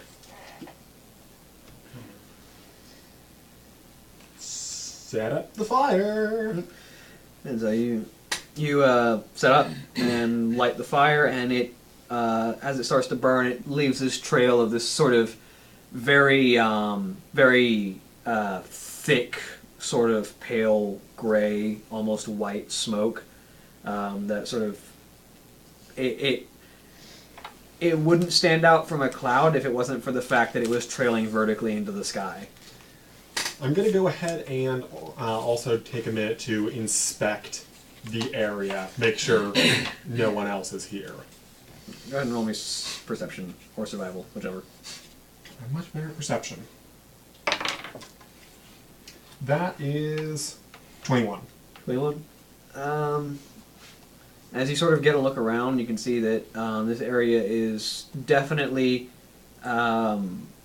within a short ride of the port. As you sort of look from a high hill, you can see Dragon Maw Port. There's a series of structures. A lot of them look like they've seen better days and a lot better repair than prior, but there's definitely there is a large presence there. There's Dragon Maw Port sort of rests on this peninsula that sort of there's where the rivers that come in from inland sort of begin to widen and thicken and form a Gulf Bay that reaches out into the ocean. The peninsula of the land north of that sort of stretches out around it, and most of the peninsula is taken up by the bay, which has a number of jetties and a few small ships in harbor right now. And also you can see two dragons sort of hovering over, sort of circling over the port. But looking around, Both of them are odd-looking dragons. They're not any of the chromatic colors that you're used to. They have this sort of vague purplish nature to them, and they almost seem faintly shadowy. Like they're not quite... is it similar to the look of the magic that Narcrawl was using? Not quite. These almost look like they're made of some form of shadowy, dark energy. Like they're not quite completely corporeal. Foul energy, possibly? No, something else. There's a difference between fell magic and shadow magic, and they seem more on the shadow magic end of things. Alright. I'll make sure to keep an eye on those and see if they start closing or if they start paying attention to us. They're definitely more just patrolling the port itself, it seems. And about 10 minutes go by before you hear the sound of wolves. As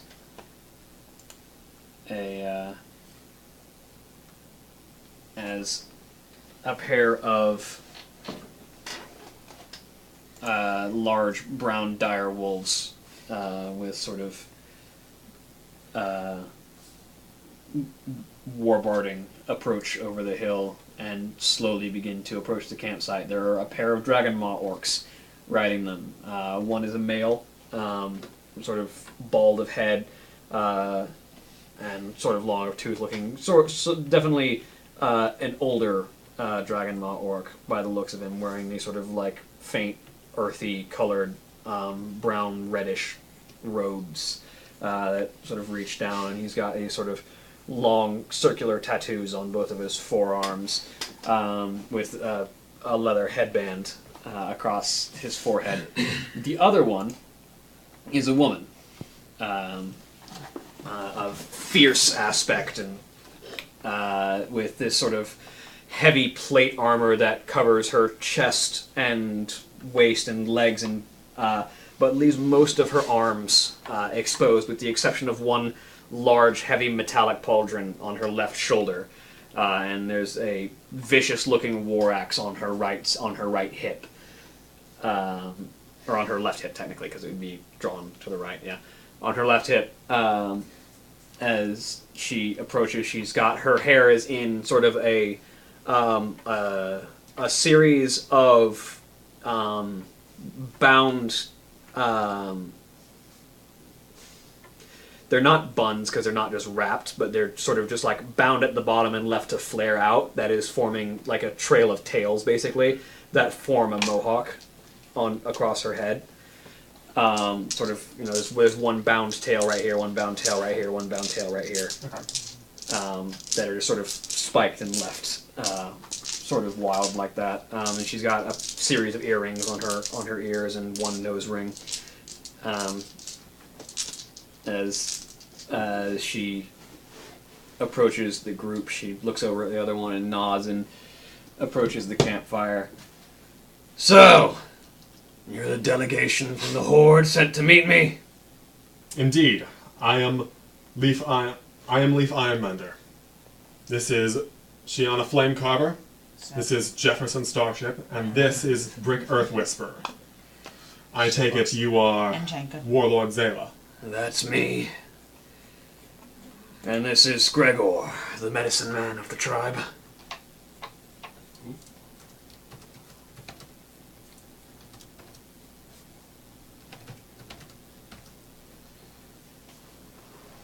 Hail.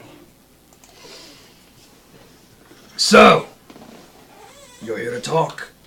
Indeed. Let's talk. I believe you must already know the general idea of what is to be negotiated here. Yes. Well, down to business then, shall we? I want Morgor dead, and I want to take over the Dragon Maw in his place. You want the Dragon Maw on your side. This seems like a simple exchange. You help me kill Morgor, I bring the Dragon Maw into the Horde. Cool. Down to business it is. My method, alright. Well, it seems stabbing diplomacy is what we'll be doing then. Yes. It's my preferred method, anyway. Have you been plotting anything specific in this regard? Well, this needs to be done right. Indeed. Well, I say right. It needs to be done well. Morgor needs to be killed in single combat by me and me alone, so that none of the Dragon Maw will question my authority. But to make sure that goes the way that I want it to go, Stacking the deck in your favor. we need to make proper preparations. Morgor's been infused with demonic energies. He's more than a match for most individual orcs. So, I don't feel bad about not quite fighting fair. Okay. So, I need to break down his power base, and I need to build up weapons to fight him with. And that's where the group of you will come in. What kind of weapon do you normally choose? Battle axe or Mm. what is she carrying? Sword? Indicates the axe. Sword? The axe. Yeah. Okay. We're just the group to come up with something for that then. We I take it Gregor already has his own plans for how to assist you in this regard. I am here mostly as advisor and word of wisdom, the Elder Orc says. We Dragon Maw have seen much suffering from our defeat at Grim Batol, the loss of many great warriors in Outland, and now incursions from the Twilight's Hammer. Well, perhaps if our good relationship continues, we may be able to assist you, perhaps, in those regards as well. But, of course, that is a matter of the future. In the present, what preparations do you already have, and what do you seek? We could, of course, construct some form of weapon, but I imagine yours is already of a rather impressive caliber. It's the axe that I have used to kill many creatures, but it is, at the moment, just an axe. I could coat it with poison. That's one thing. What kind of poisons do you have? Do you have? I can make poisons. Because I have some I don't know. scorpion poison. The rites of Matgora allow for one weapon blessed by the shaman of your choosing and anointed with sacred oils in preparation for the rite. If those oils aren't quite Fel? traditional. Do you have any anti-fel spells? Does my turn undead only affects undead? Does it affect other things? I need to check. I believe it's just undead, It's just undead. not fiends. Darn. I need to get something against fiends. We need to enchant. Do I have? I could have sworn I had a spell that can deal with that. But I actually have an idea if you're willing to make an incursion into Grim Batol. Wouldn't be the craziest thing we've done. Yeah, we can probably do that. What did you have in mind? There was an axe of the old Dragon Maw clan that was gifted to them by the War Song. The War Song Howling Axe is a powerful weapon, and it was left behind when we had to flee. The fool, who was previously our chieftain before Morgor took over, left it behind when we had to flee Grim Batol. If you could find it, that would be a weapon worth waging Matgora with. Where was that usually kept? Do you have an actual armory that was, or a place, a hidden place for? It would be within the former chieftain's quarters in Grim Batol. Okay. It's a dwarven city, which means it would be near the center and down. What resistance would we find there? Twilight's Hammer cultists, occasional Been there, done that. occasional servants of the Black Dragon Flight. And if everything goes wrong, perhaps Deathwing itself. I doubt that the Destroyer is still in the mountain, but his consort, Sinestra, has supposedly set up roost in there. The Black Knight? Wait, no. That would be No, the, what was it no, called? no. Dragon. That's because she's talking about. That's an actual dragon. It's an actual dragon. Yeah, it's a Oh, dragon. okay. Never mind.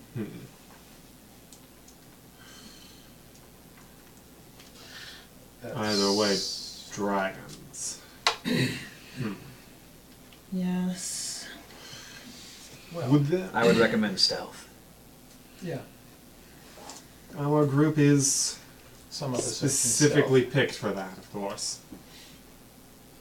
I have a talent for it. If all else fails, I'll use the goblin as a shield. I can stealth, by the way.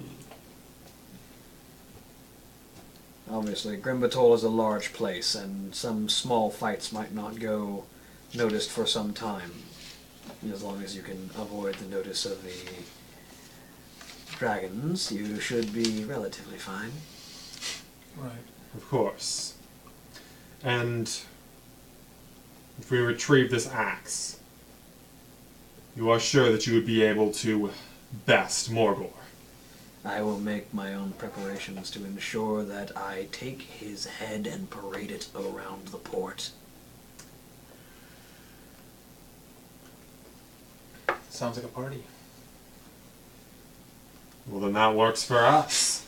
Okay. Any additional aid that you might be able to provide during the fight would be appreciated, but I didn't get this far without my own strength. What does this other guy fight with normally? Morgor, Yeah. he carries his own axe that Just is an axe thing. infused with an amount of the fell energies that he is overflowing with. We can buff up with protection of some type,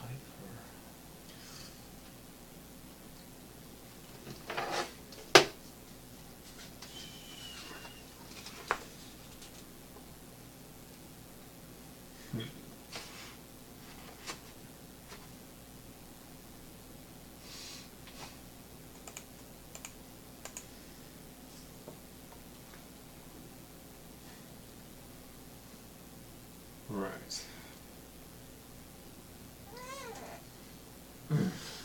But nonetheless, I'll eventually have to lay down the challenge no matter what, but with that weapon my odds are much more even. And if you could provide more help, you could push them even further in my favor. Well, if we can successfully sneak into Grimbatol and pull an axe right out from under their noses, sure. we should be able to figure out some way to lower Morgor's odds of winning. Good. What does that axe look like? I mean, can you give us a Howling axe? description enough to that we could fashion one that looks like it, so that we could just be seen carrying one around on our way in, and so we're not looking as suspicious on the way out. I Just in can't case. imagine that would be... I mean, No. They would immediately notice that it looks the like treasure that is supposed to be in the center of the hold isn't there. That's When we assuming. That's quest it. assuming the So dragon. they That's won't assuming know. the dragons and the cultists have found it, Yeah, they probably don't know what it looks like. because it was. Because if It was a weapon of my chieftain that was left in his home. That assumes that any of the cultists have set up in his old home. True, it has only been, I imagine, a few months, probably. Some months, yes. I mean, Right. just so that one of us is carrying something that looks like it, in case, I don't know, just for a visual. But yes, at the very least, some description so we know it when we found it. Yes, Yeah, true, it's a bearded axe, reminiscent of the weapon Gorehowl that was once wielded by the warlord Gralmash Hellscream. From my understanding, your current war chief Garrosh wields the Yes. actual weapon Gorehowl. Okay.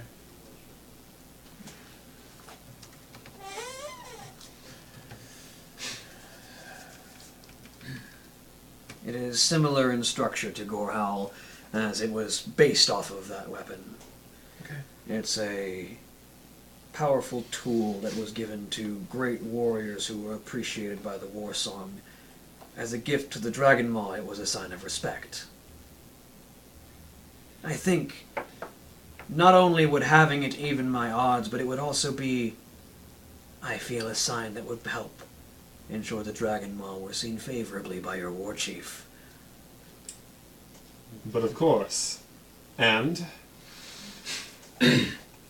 we would certainly be willing to retrieve it as a token of our own gratitude. Okay, that sounds cool.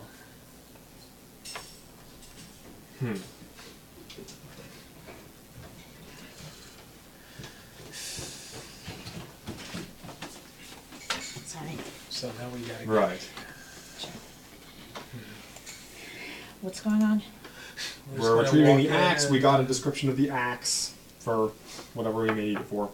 Okay. All right. Well, Were there any markings to know where your chieftain's home was? How do we know? There are orcish markings over top of all of the dwarven runes that should help guide, as long as you can keep around and keep out of sight. You should be able to follow the signs. right.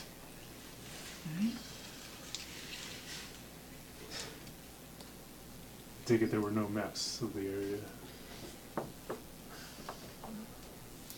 You might be able to find maps of Grim Batol inside Grim Batol, but we didn't exactly have time to take everything when we left. Right. If we're fortunate enough, we will find one early on.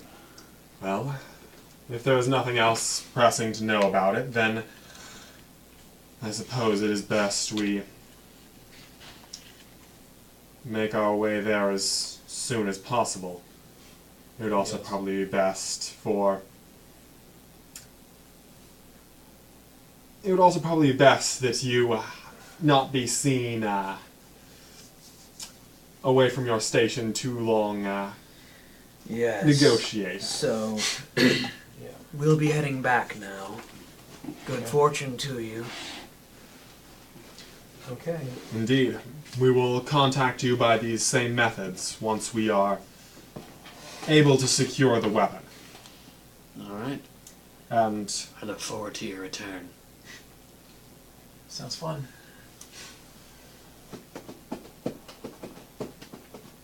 indeed, Okay. we'll go ahead and take another... Just glance It's around all- once more, make sure once again that nobody was watching. And then, Oh yeah.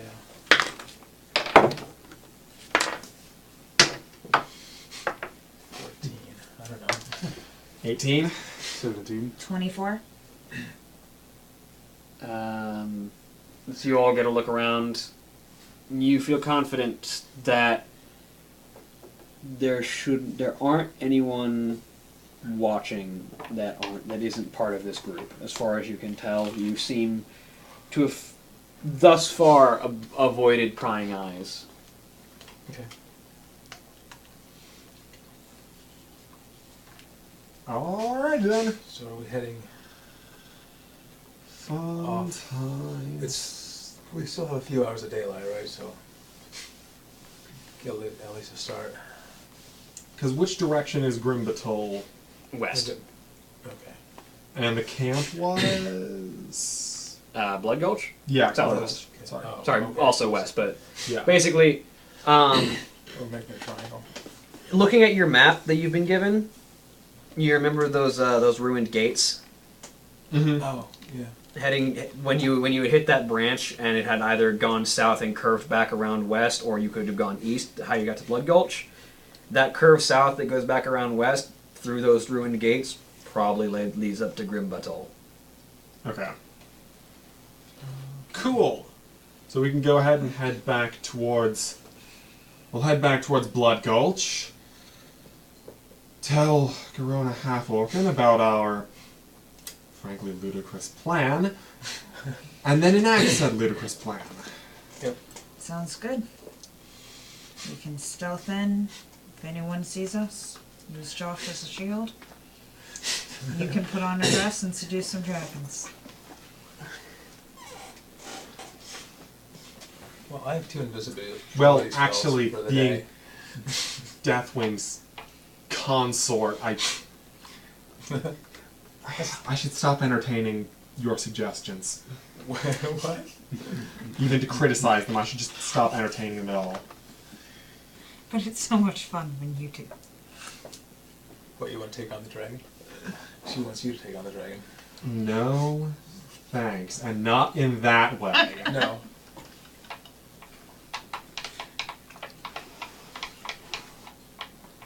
Right.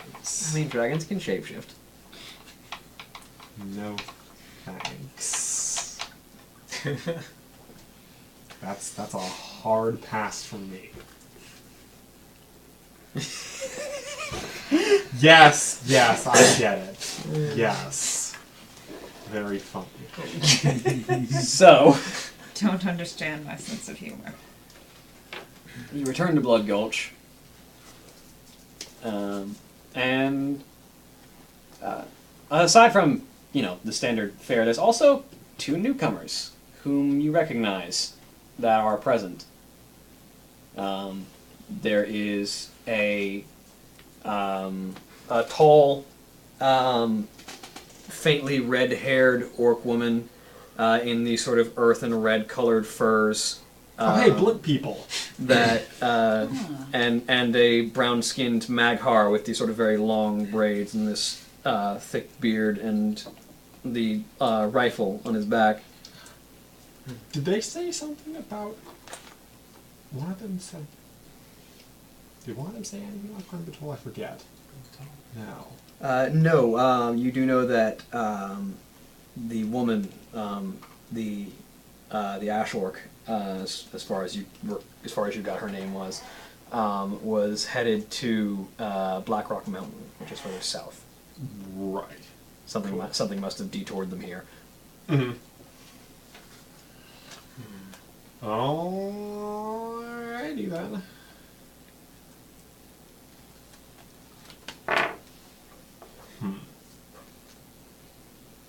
That's the only other thing of note Yeah. as you return. We'll go ahead and make our way.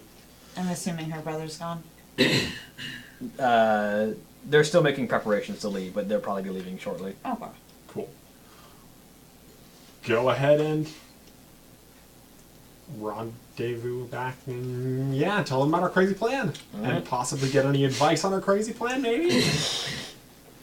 I mean, you tell Garona, and I mean, I don't have anything better for you. Right. Any particular advice? Is being held just by the Dragon Mall? I mean, they're not necessarily against any of us as individuals, right? What, the Twilight's Hammer? Really? I think How are about against the Twilight's everyone. Hammer. No. Oh, no, but I mean, we still have some of those. You're the only one that burned your disguise. If we just kind of Yeah, walk the in, rest of us have ours. I mean, we still have. If you're theoretically could use disguises. Yeah. Because Go you're Twilight using Hammer. disguises. And I mean, I- just a few of us going in, not all of us, because some of us make too much noise. I mean, I'm sure your more roguish individual already knows this, but the best disguises are often the simple ones. Right, Appropriate yeah. clothes and behaving like you belong. Right. Yeah. And these. I mean, I have 2 invisibility spells for the day too. When we get there, I mean, if you. Right. Right. What time? Because by now it's probably It's about. probably about 4 or Yes. 5. well, Mhm. Well, no, it's been a couple hours. It's yeah, probably about there's 5 or 2 hours there, 6. 2 hours up, yes. Yeah, probably 5 or 6. If we take a quick nap and then get up in the 3 in the morning and head off. Just figured we'd. Probably be about an 8-hour journey to Grim Batol. So. Yeah. Day there. So we could probably make it there. Yeah, if we. Yeah, if you push it, you can make it there by early morning. Like if you leave now. Yeah, or if we took an 8-hour rest right now and then we. Leave early morning and you get there by sometime before noon, yeah. Yeah, We could do that. we could do that. Get 'Cause- stood up for it. Sometime Yeah. around then is probably the least suspicious time for them to have new people walking in. Because, somebody walks in at 3 a.m. Probably going to be a little bit Although on suspicious. the other hand, the middle of darkness is the easiest way to not be seen walking in. True. Well, it depends on We their could guard. just- I mean, We could rest for a few hours. just rest for a few hours. Yes. Go ahead and and go. then go head out. So get there mid-morning and Yeah. hope that we can get out before afternoon. Cool. You can make it back by midnight, maybe. Sounds like a plan to me. On a forced march. Alright. Right? So how long do you stay here? 6, 8,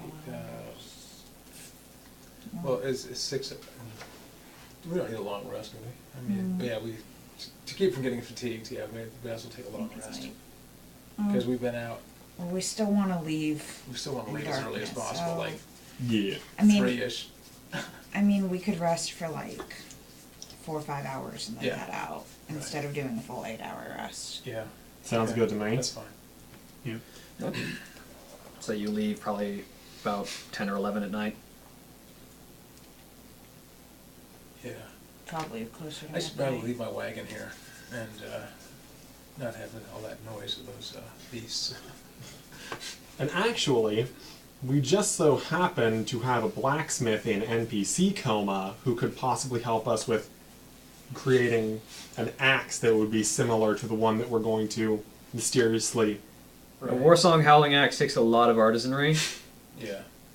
even just a pale imitation. I mean, he could make a he could make a bearded axe. We just want a pale imitation. So Yeah. it looks, even so just it looks acquire one or make one or something. as something like it would. Yeah, he can Just a he can pseudo. fashion you a quick great axe that Yeah. has Has a has a similar profile at the very least. Yeah. So Yeah. one of us can carry. I mean, you're gonna probably go in and get it. But anyway, if you carry this fake one in, What, can I be sneaky? well, I mean, I just yeah, as far as so that if people do see you, you're carrying an axe. I mean, we're all going to be. It's a Of two-handed course, weapon. A two-handed weapon with a one-armed turkey. I can. Did he say that in character? No. Okay. It's a two-handed weapon, which the implication that she could wield it one-handed would be impressive. Yeah, but you're not well, a fury I warrior, could- unfortunately. I could put it on my back. Well, Yeah, I know, she can but she still, can carry you it, carry it, but I don't know why, yeah. the implication that she could wield it. There would be too many questions. Yeah, Seeing you walking around with it. She's not unfortunately a one-armed fury warrior would be so cool. I mean, she's not sneaking in alone. Again, we're all kind of there. Just like a one-armed fury warrior wielding a two-handed sword in one hand. That would It be would make cool. more sense on Brick's back. I was gonna say, give it to Brick. He looks just like let he that- can just wield it. Let Brick have it. Mm-hmm. Just carry it I- around. I'm If you're okay with Just that. so anybody Yeah, can you so I'm carry just it. carrying it. That's fine. Yeah, you're just gonna carry it. You don't have to use it because nobody's Yeah. gonna use it anyway. Yeah, because we're just gonna It's stealth okay. in, and then we And run, then we You run might- into you might leave anything. it. He seduces it. So make a switcheroo. Yeah. I'm Actually, going to ignore that.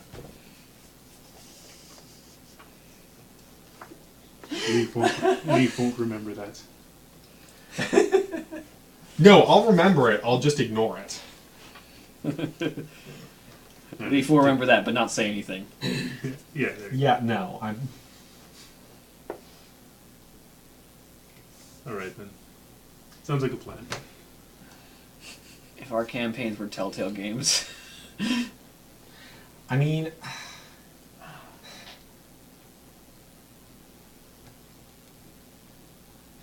I guess technically speaking, Charm Person will be a helpful spell to have around just in case the worst happens. It's one of the spells that I alternate around having. The corruption begins. Right. Gianna just likes to give him a hard time. I like to give everyone a hard time. It's so easy with you. I don't know what to think about that. And it's fun to get a rise out of Leaf. I don't know what to think about that. So presumably you make your way towards Grimbuttle. yes. Yes. Yeah, we get a rest, and then Yeah. So and you Make our way towards Grim Battle. Yep.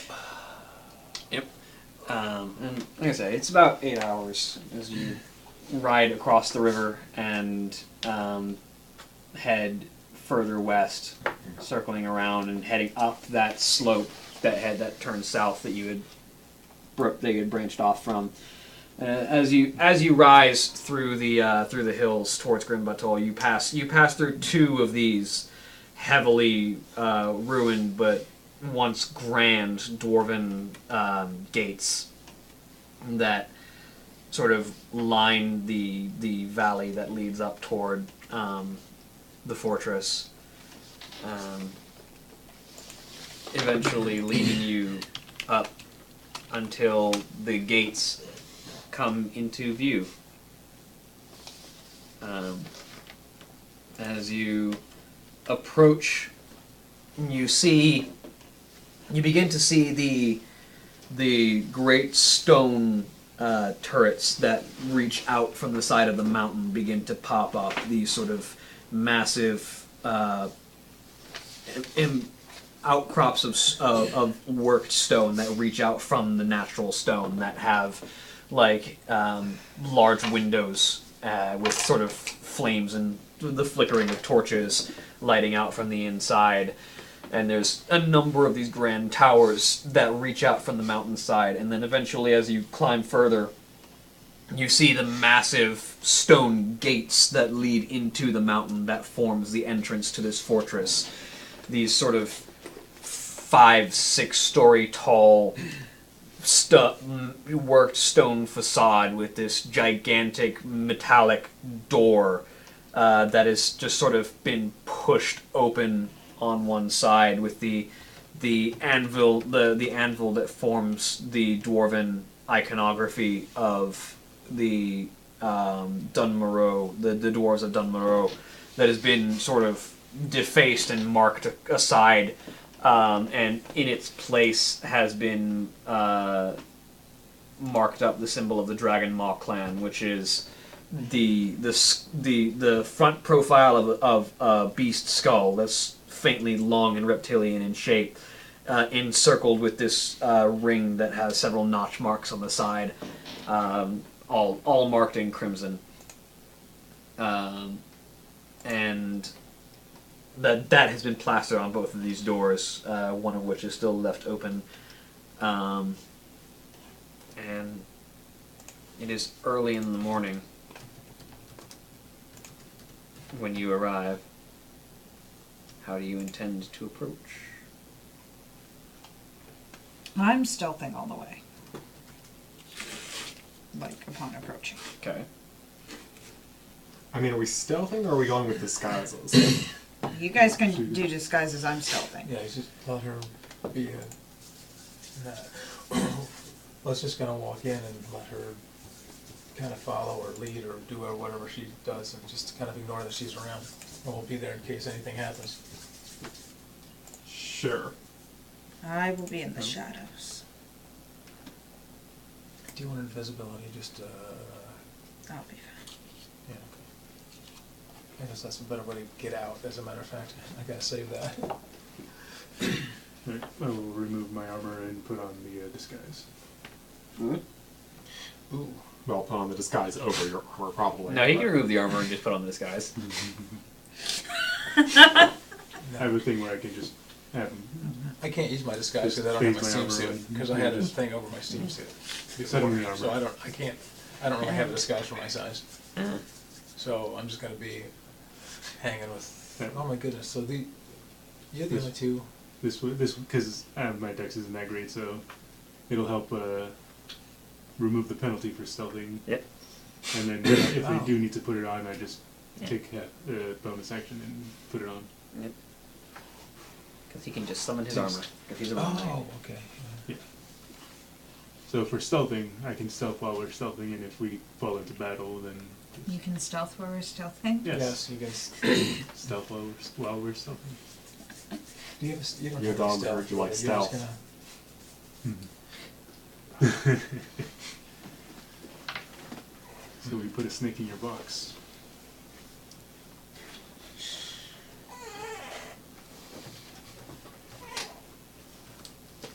Alright then. So I'm stealthing. Yep. Go ahead and roll me stealth.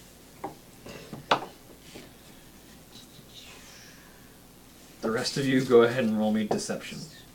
Deception. I have Just to that. see how well you get this disguise off. Cannot math tonight. 28. 28. Okay. 20. Nice.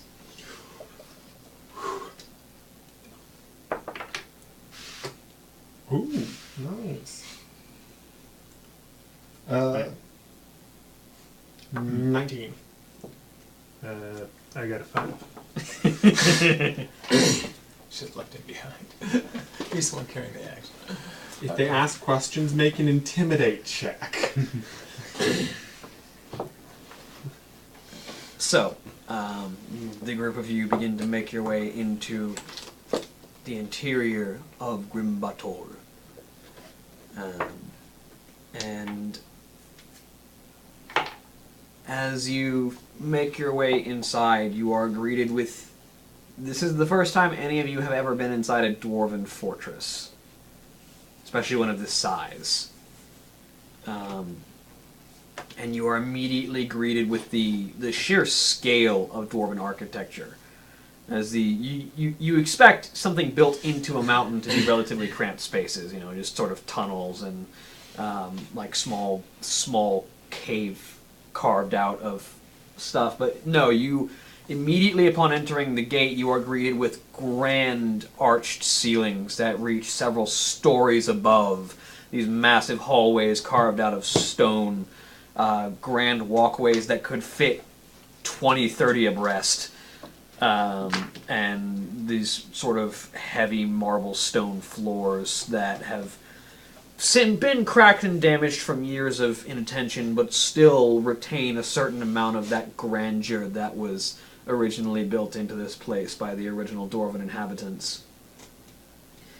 And as you look around the buildings that have been set up for the dwarves to live in are these sort of large square stone structures that have been carved out of the mountain that have a variety of different decorations of dwarven make on them, and the doors are often of heavy stone, and this place has a very grand feel to it, but it's a fallen grandeur.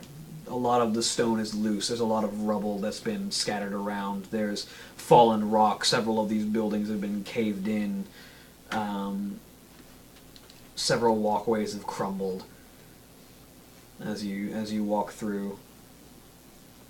Go ahead and everyone roll me a perception check. 24. No, I'm sorry, 22. Okay. 13. Ooh, 21. 23. All right. So you're the first one. You're the first one who notices because you're moving ahead of everyone because you're stealthing. But as you pass through some of these sort of ancient, somewhat decrepit hallways, as you enter what seems to be a massive circular ring that forms a sort of a main thoroughfare in this ancient fortress city, you are immediately struck by intense heat as you enter this main thoroughfare, and there in front of you you see this main thoroughfare is divided onto two main walkways. Then there's like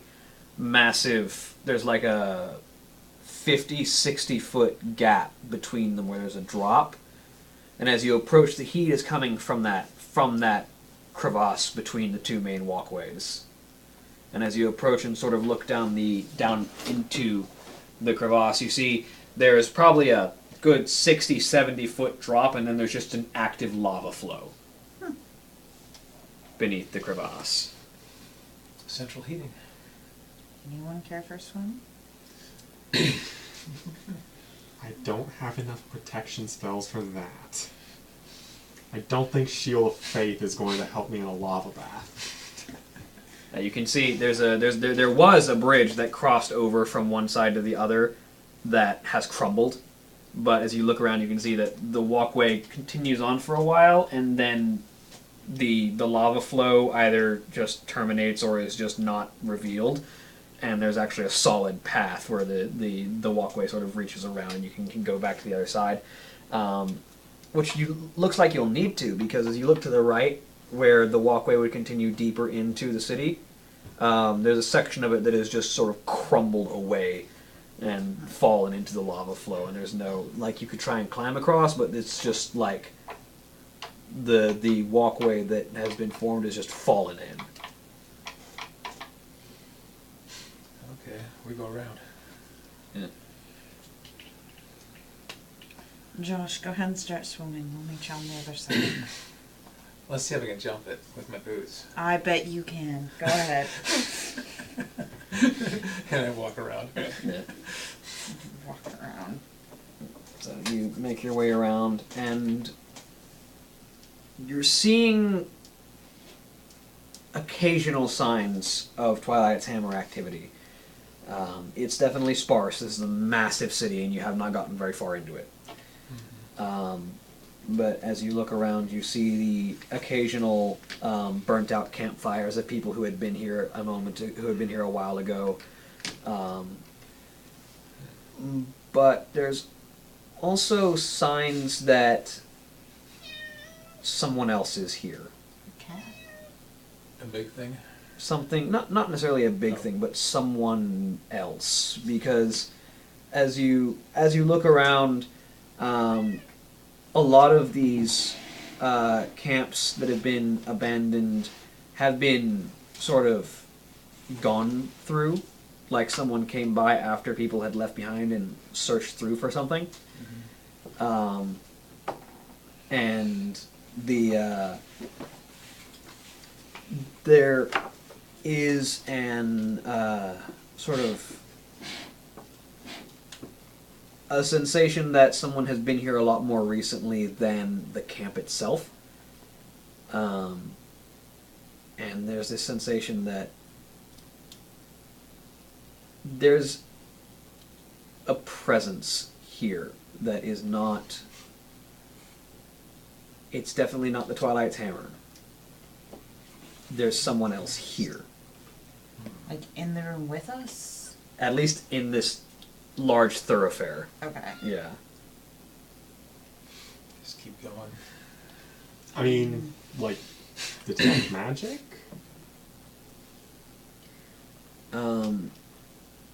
As you... Detect magic has a range of what? Let me look. I think it's like 30 feet. It's either 30 or 60. There we go, detect magic. It has a range of 30 feet. Yeah. So as you detect magic and look around, you don't see any immediate magic in your vicinity. Mm-hmm.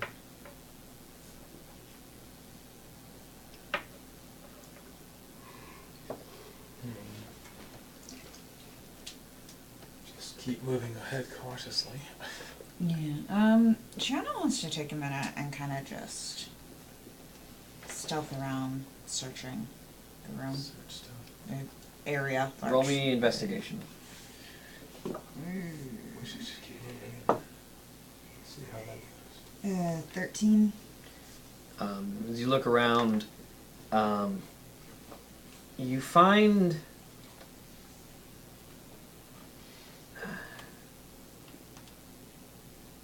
There is, as you look around, a unique scarring to the ground at a couple of points. Claws. Burn marks in almost burnt in the exact shape of footprints. Are they footprints? They definitely seem like... Perhaps a dragon? No, not that large. Oh. I'm Oh, really what are we worried impressed if he left the Wednesday night campaign Join to the come Sunday to the game? Sunday No. night campaign. No, not okay, quite. because I'm investigating this in a Wednesday night campaign. Oh no.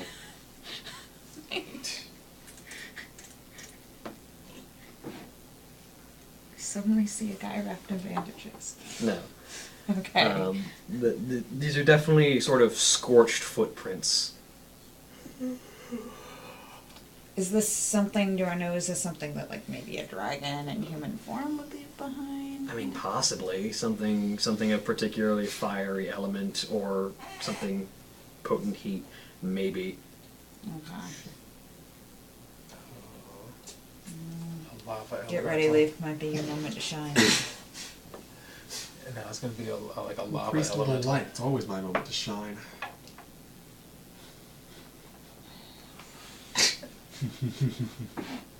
Right, but she doesn't see anyone though.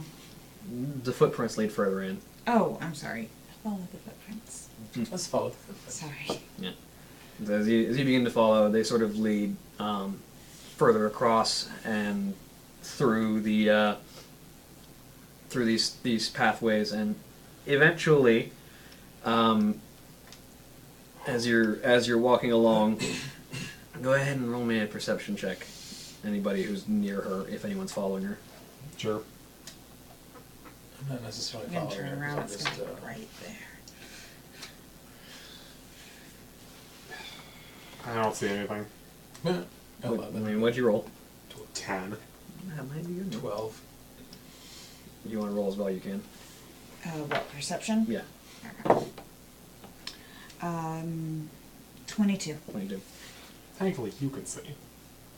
There is an acrid and somewhat horrendous smell as you begin to pass further along, and eventually you have to stop because it's directly to your right, and you look, and there's a domicile, a dwarven home, and as you look inside, you see a body that had been dragged into the building of a Twilight's Hammer cultist. There is a massive burnt slash across its torso that has been scorched, and the smell is burning flesh. Yeah. So Some they're kind of killing lava the right creature. people. Some kind of lava creature. How long ago did it look like he died? Probably no more than a few hours ago, if that. It's recent. Are there footprints leading back out? Yeah. Continue to follow these footprints. Someone roll me an investigation check. Yeah, I want to figure out if I can identify what this creature might be. 17. 20. 20. 20. These footprints are spaced oddly to the side. Like, as you're walking to the door, these footprints that are heading out are on the left side of the walkway. And typically speaking, if you're walking by yourself out of a door, you just take up the center path. What sort of implies that whoever is leaving these footprints is not the only person in the group that they are walking in. They're walking alongside someone who is not leaving these burnt footprints. Cool. Alright. Wonderful. Let's just keep going. We need to be prepared. Yep. Well, whatever it is seems to hate the Twilight's Hammer. If we run into something, negotiation isn't off the table. Yeah. I mean, does it look specifically also like there was a struggle? The body is It just split open, split. but it's hard to tell how much of a It's got struggle hit there was with there.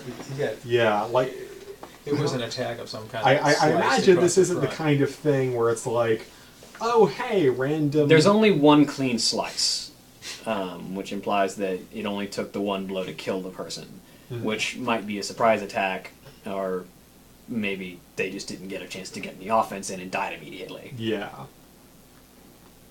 Alright. Cool. You sense any magic on the wound? That too. Yes, What's detect magic telling me? there is fell magic Duh. across the scar. Oh no. Foul magic. Diplomacy is off the table, never mind. You may wish to hurry. Yes, I agree. Let's move fast, get what we need, and get out. Yeah, let's just get. That was the keep plan going from the till we get- beginning. Yeah, we might have to fight past something, but we have Because to our get- lives are never easy. We may encounter the war chief. Oh, that would be bad. Oh, that would be very, very bad. Whatever. Let's move. As you're moving, Maybe we should try to stray away from the footprints so that we don't run into their source. there echoes across this main thoroughfare a deep rumbling. Yeah.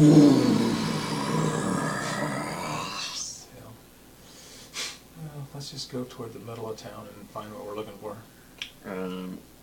You hear something coming. There are the sound of flapping wings. Stealth. Alright, Leaf. Get the heck out of Dodge. Everybody dive in. Everybody hide. Roll me stealth checks. Natural 20. Nice. Gives me a 26 or something. Nice. Natural 20. Good. Gives me 36. Nice. I forgot where my stealth was. Oh, yeah. 20, 26. 20 total. I'm going to go ahead and use guidance on myself so I can add a d4. Go for it. Because that seems like the kind of thing to do for a guy who don't have pluses to this. 18. Nice. So the group of you duck off to the side and just find places to tuck yourselves into, and as you do, one of these large black dragons soars overhead, just passing through the thoroughfare on wings, just these heavy wing beats as it passes above. It's a massive dragon. It has these sort of long, curving horns that curl under the jaw and reach forward, and it has this sort of bluish frill fin across its back, and its wings sort of almost scrape the sides of the thoroughfare as it wings through and passes over a section. There's this large section of the thoroughfare that's just covered in rubble that she sort of passes over and wings by and disappears across the other side.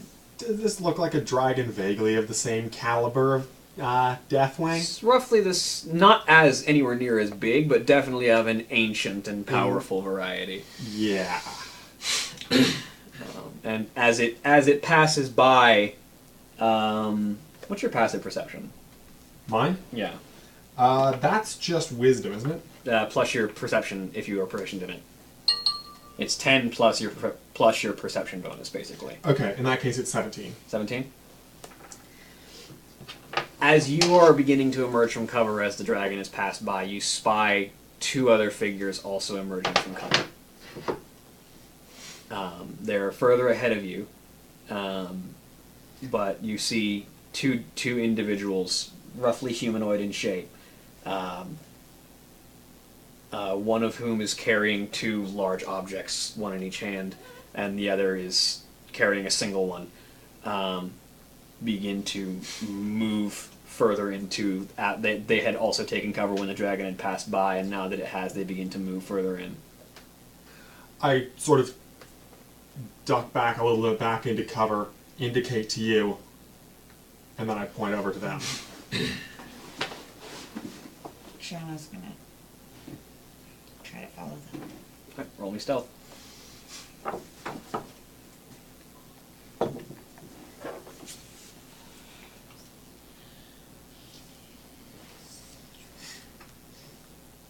$24. Okay. So you follow, and eventually you manage to get to a point where you have a view of these two, and you can see that there are two individuals. One is wearing robes that are this sort of dark gray with occasional white trim. That's very, very plain and not very ornate. But in their right hand they have a long sword, and they keep their face hidden at all times. As they sort of walk alongside an individual who is of elvish descent. They are tall, with long, pointed ears, purple skin, which indicates a night elf. Their hair is this sort of deep blue that is pulled back into a long ponytail. They're tall and lean, no coverings over their torso, with this long dress-like robe on the lower half. Their torso is covered with these spiraling tattoos that are pitch black but faintly glow just ever so slightly. In each of their hands they hold a long curved blade that sort of stretches from both ends of the hilts, that has an arm guard on the side. The thing that strikes you most about this elf is that they are apparently blind. There is a black sash that has been tied around their eyes, but they don't seem to have any trouble walking as they walk alongside this human, and they both duck for a minute as a pair of Twilight's Hammer cultists move past, and as you watch, you see both of them rush forward, the human with the long sword, the elf with the two twin blades, moving quietly as they can. The elf rushes forward and spins and drives the blade across the back of one of them while the human digs his blade in and through the torso of the other, both covering their mouths so that they can't scream as they both fall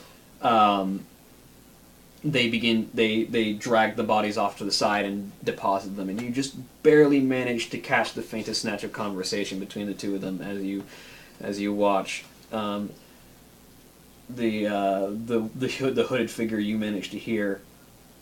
Are you sure we might be able to find what we're looking for here, Falaran? And the night elf sort of.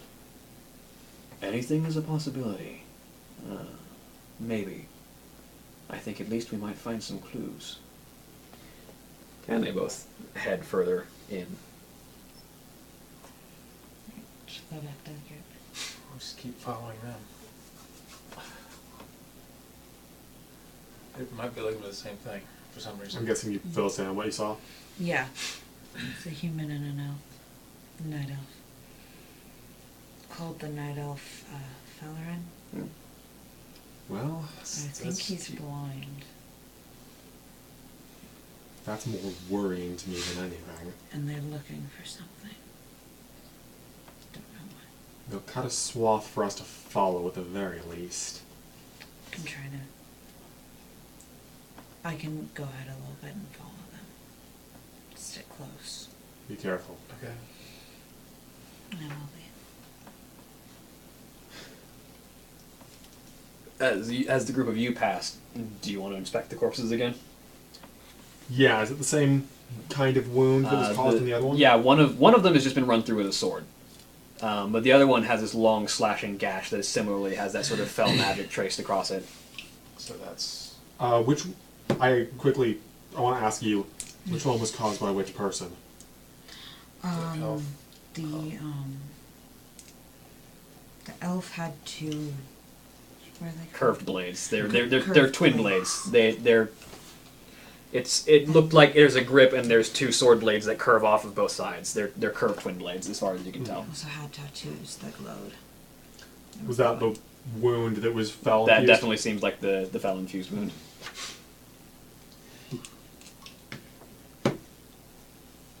So the night elf is some kind of warlock? Yeah, warlock. That would be the appropriate term, yeah. Yeah. So the night elf is some kind of warlock. The human, nothing special about that one. Just run through with a sword. The Was I human, able to see it was Just human or They were just wearing a robe, clothes? human-ish. Okay. Like you could make the Yeah. guess of human. Did it sound like by the voice? Did it sound like male? Probably female? you would guess male, and you Male. would guess Okay. human by the voice, or at least human adjacent. Okay. right. Well, let's keep following, I guess. Okay. You guys keep following through, and as you continue on following through the through each of these tunnels, these hallways that continue to curve around, you end up finding yourself heading further in. Like this if this thoroughfare is like a ring that goes around the city, you're now heading in towards the center. And as the walkways, as you continue to move along them, you trying to keep this duo in your sight.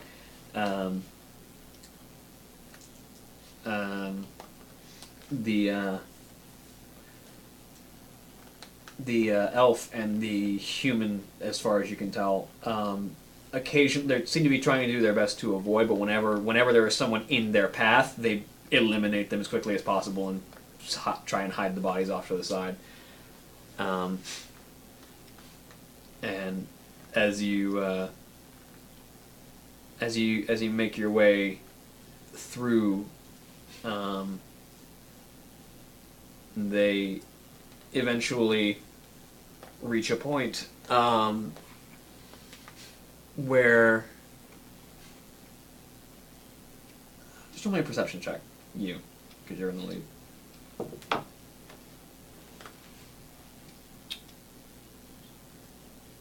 24. Okay. So,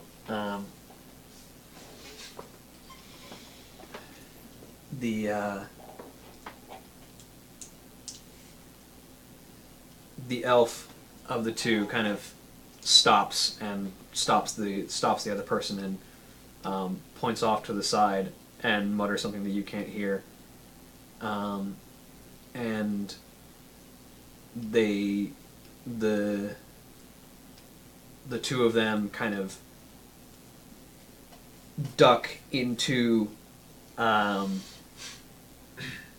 building off to the side, and there's a moment later emerge back out and continue on down the path.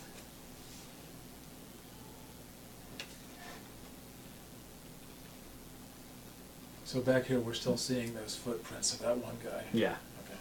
Okay. And every time there's a body, I'm just gonna check the pockets. You probably pick up a good 15, 20 gold off of the bodies as you go by, Just because. because these guys aren't looting; Yeah. they're just killing and passing by. Right. Am I able to see what the house is that they went into? Is it like someone's house? It's someone's house. Yeah, it's sort of large and relatively ornate. Did they go in, murder a person, and come out? They went in and came out. You haven't gotten to the house yet. If you want to try and step in. Try and step in for a minute. Yeah. So you step into the house, and as you step in and look around, this place is sparse and completely empty, and you've got no real idea as to why they stepped in here until you hear from behind you. So this is our little tale. And as you turn around to see the elf sort of leaning in the doorway, that's where we're going to end for the week. Great. I kind of suspected that, but I couldn't say anything because where I was. Anyway. Say goodbye, everybody. Goodbye. Farewell. Everybody. Bye.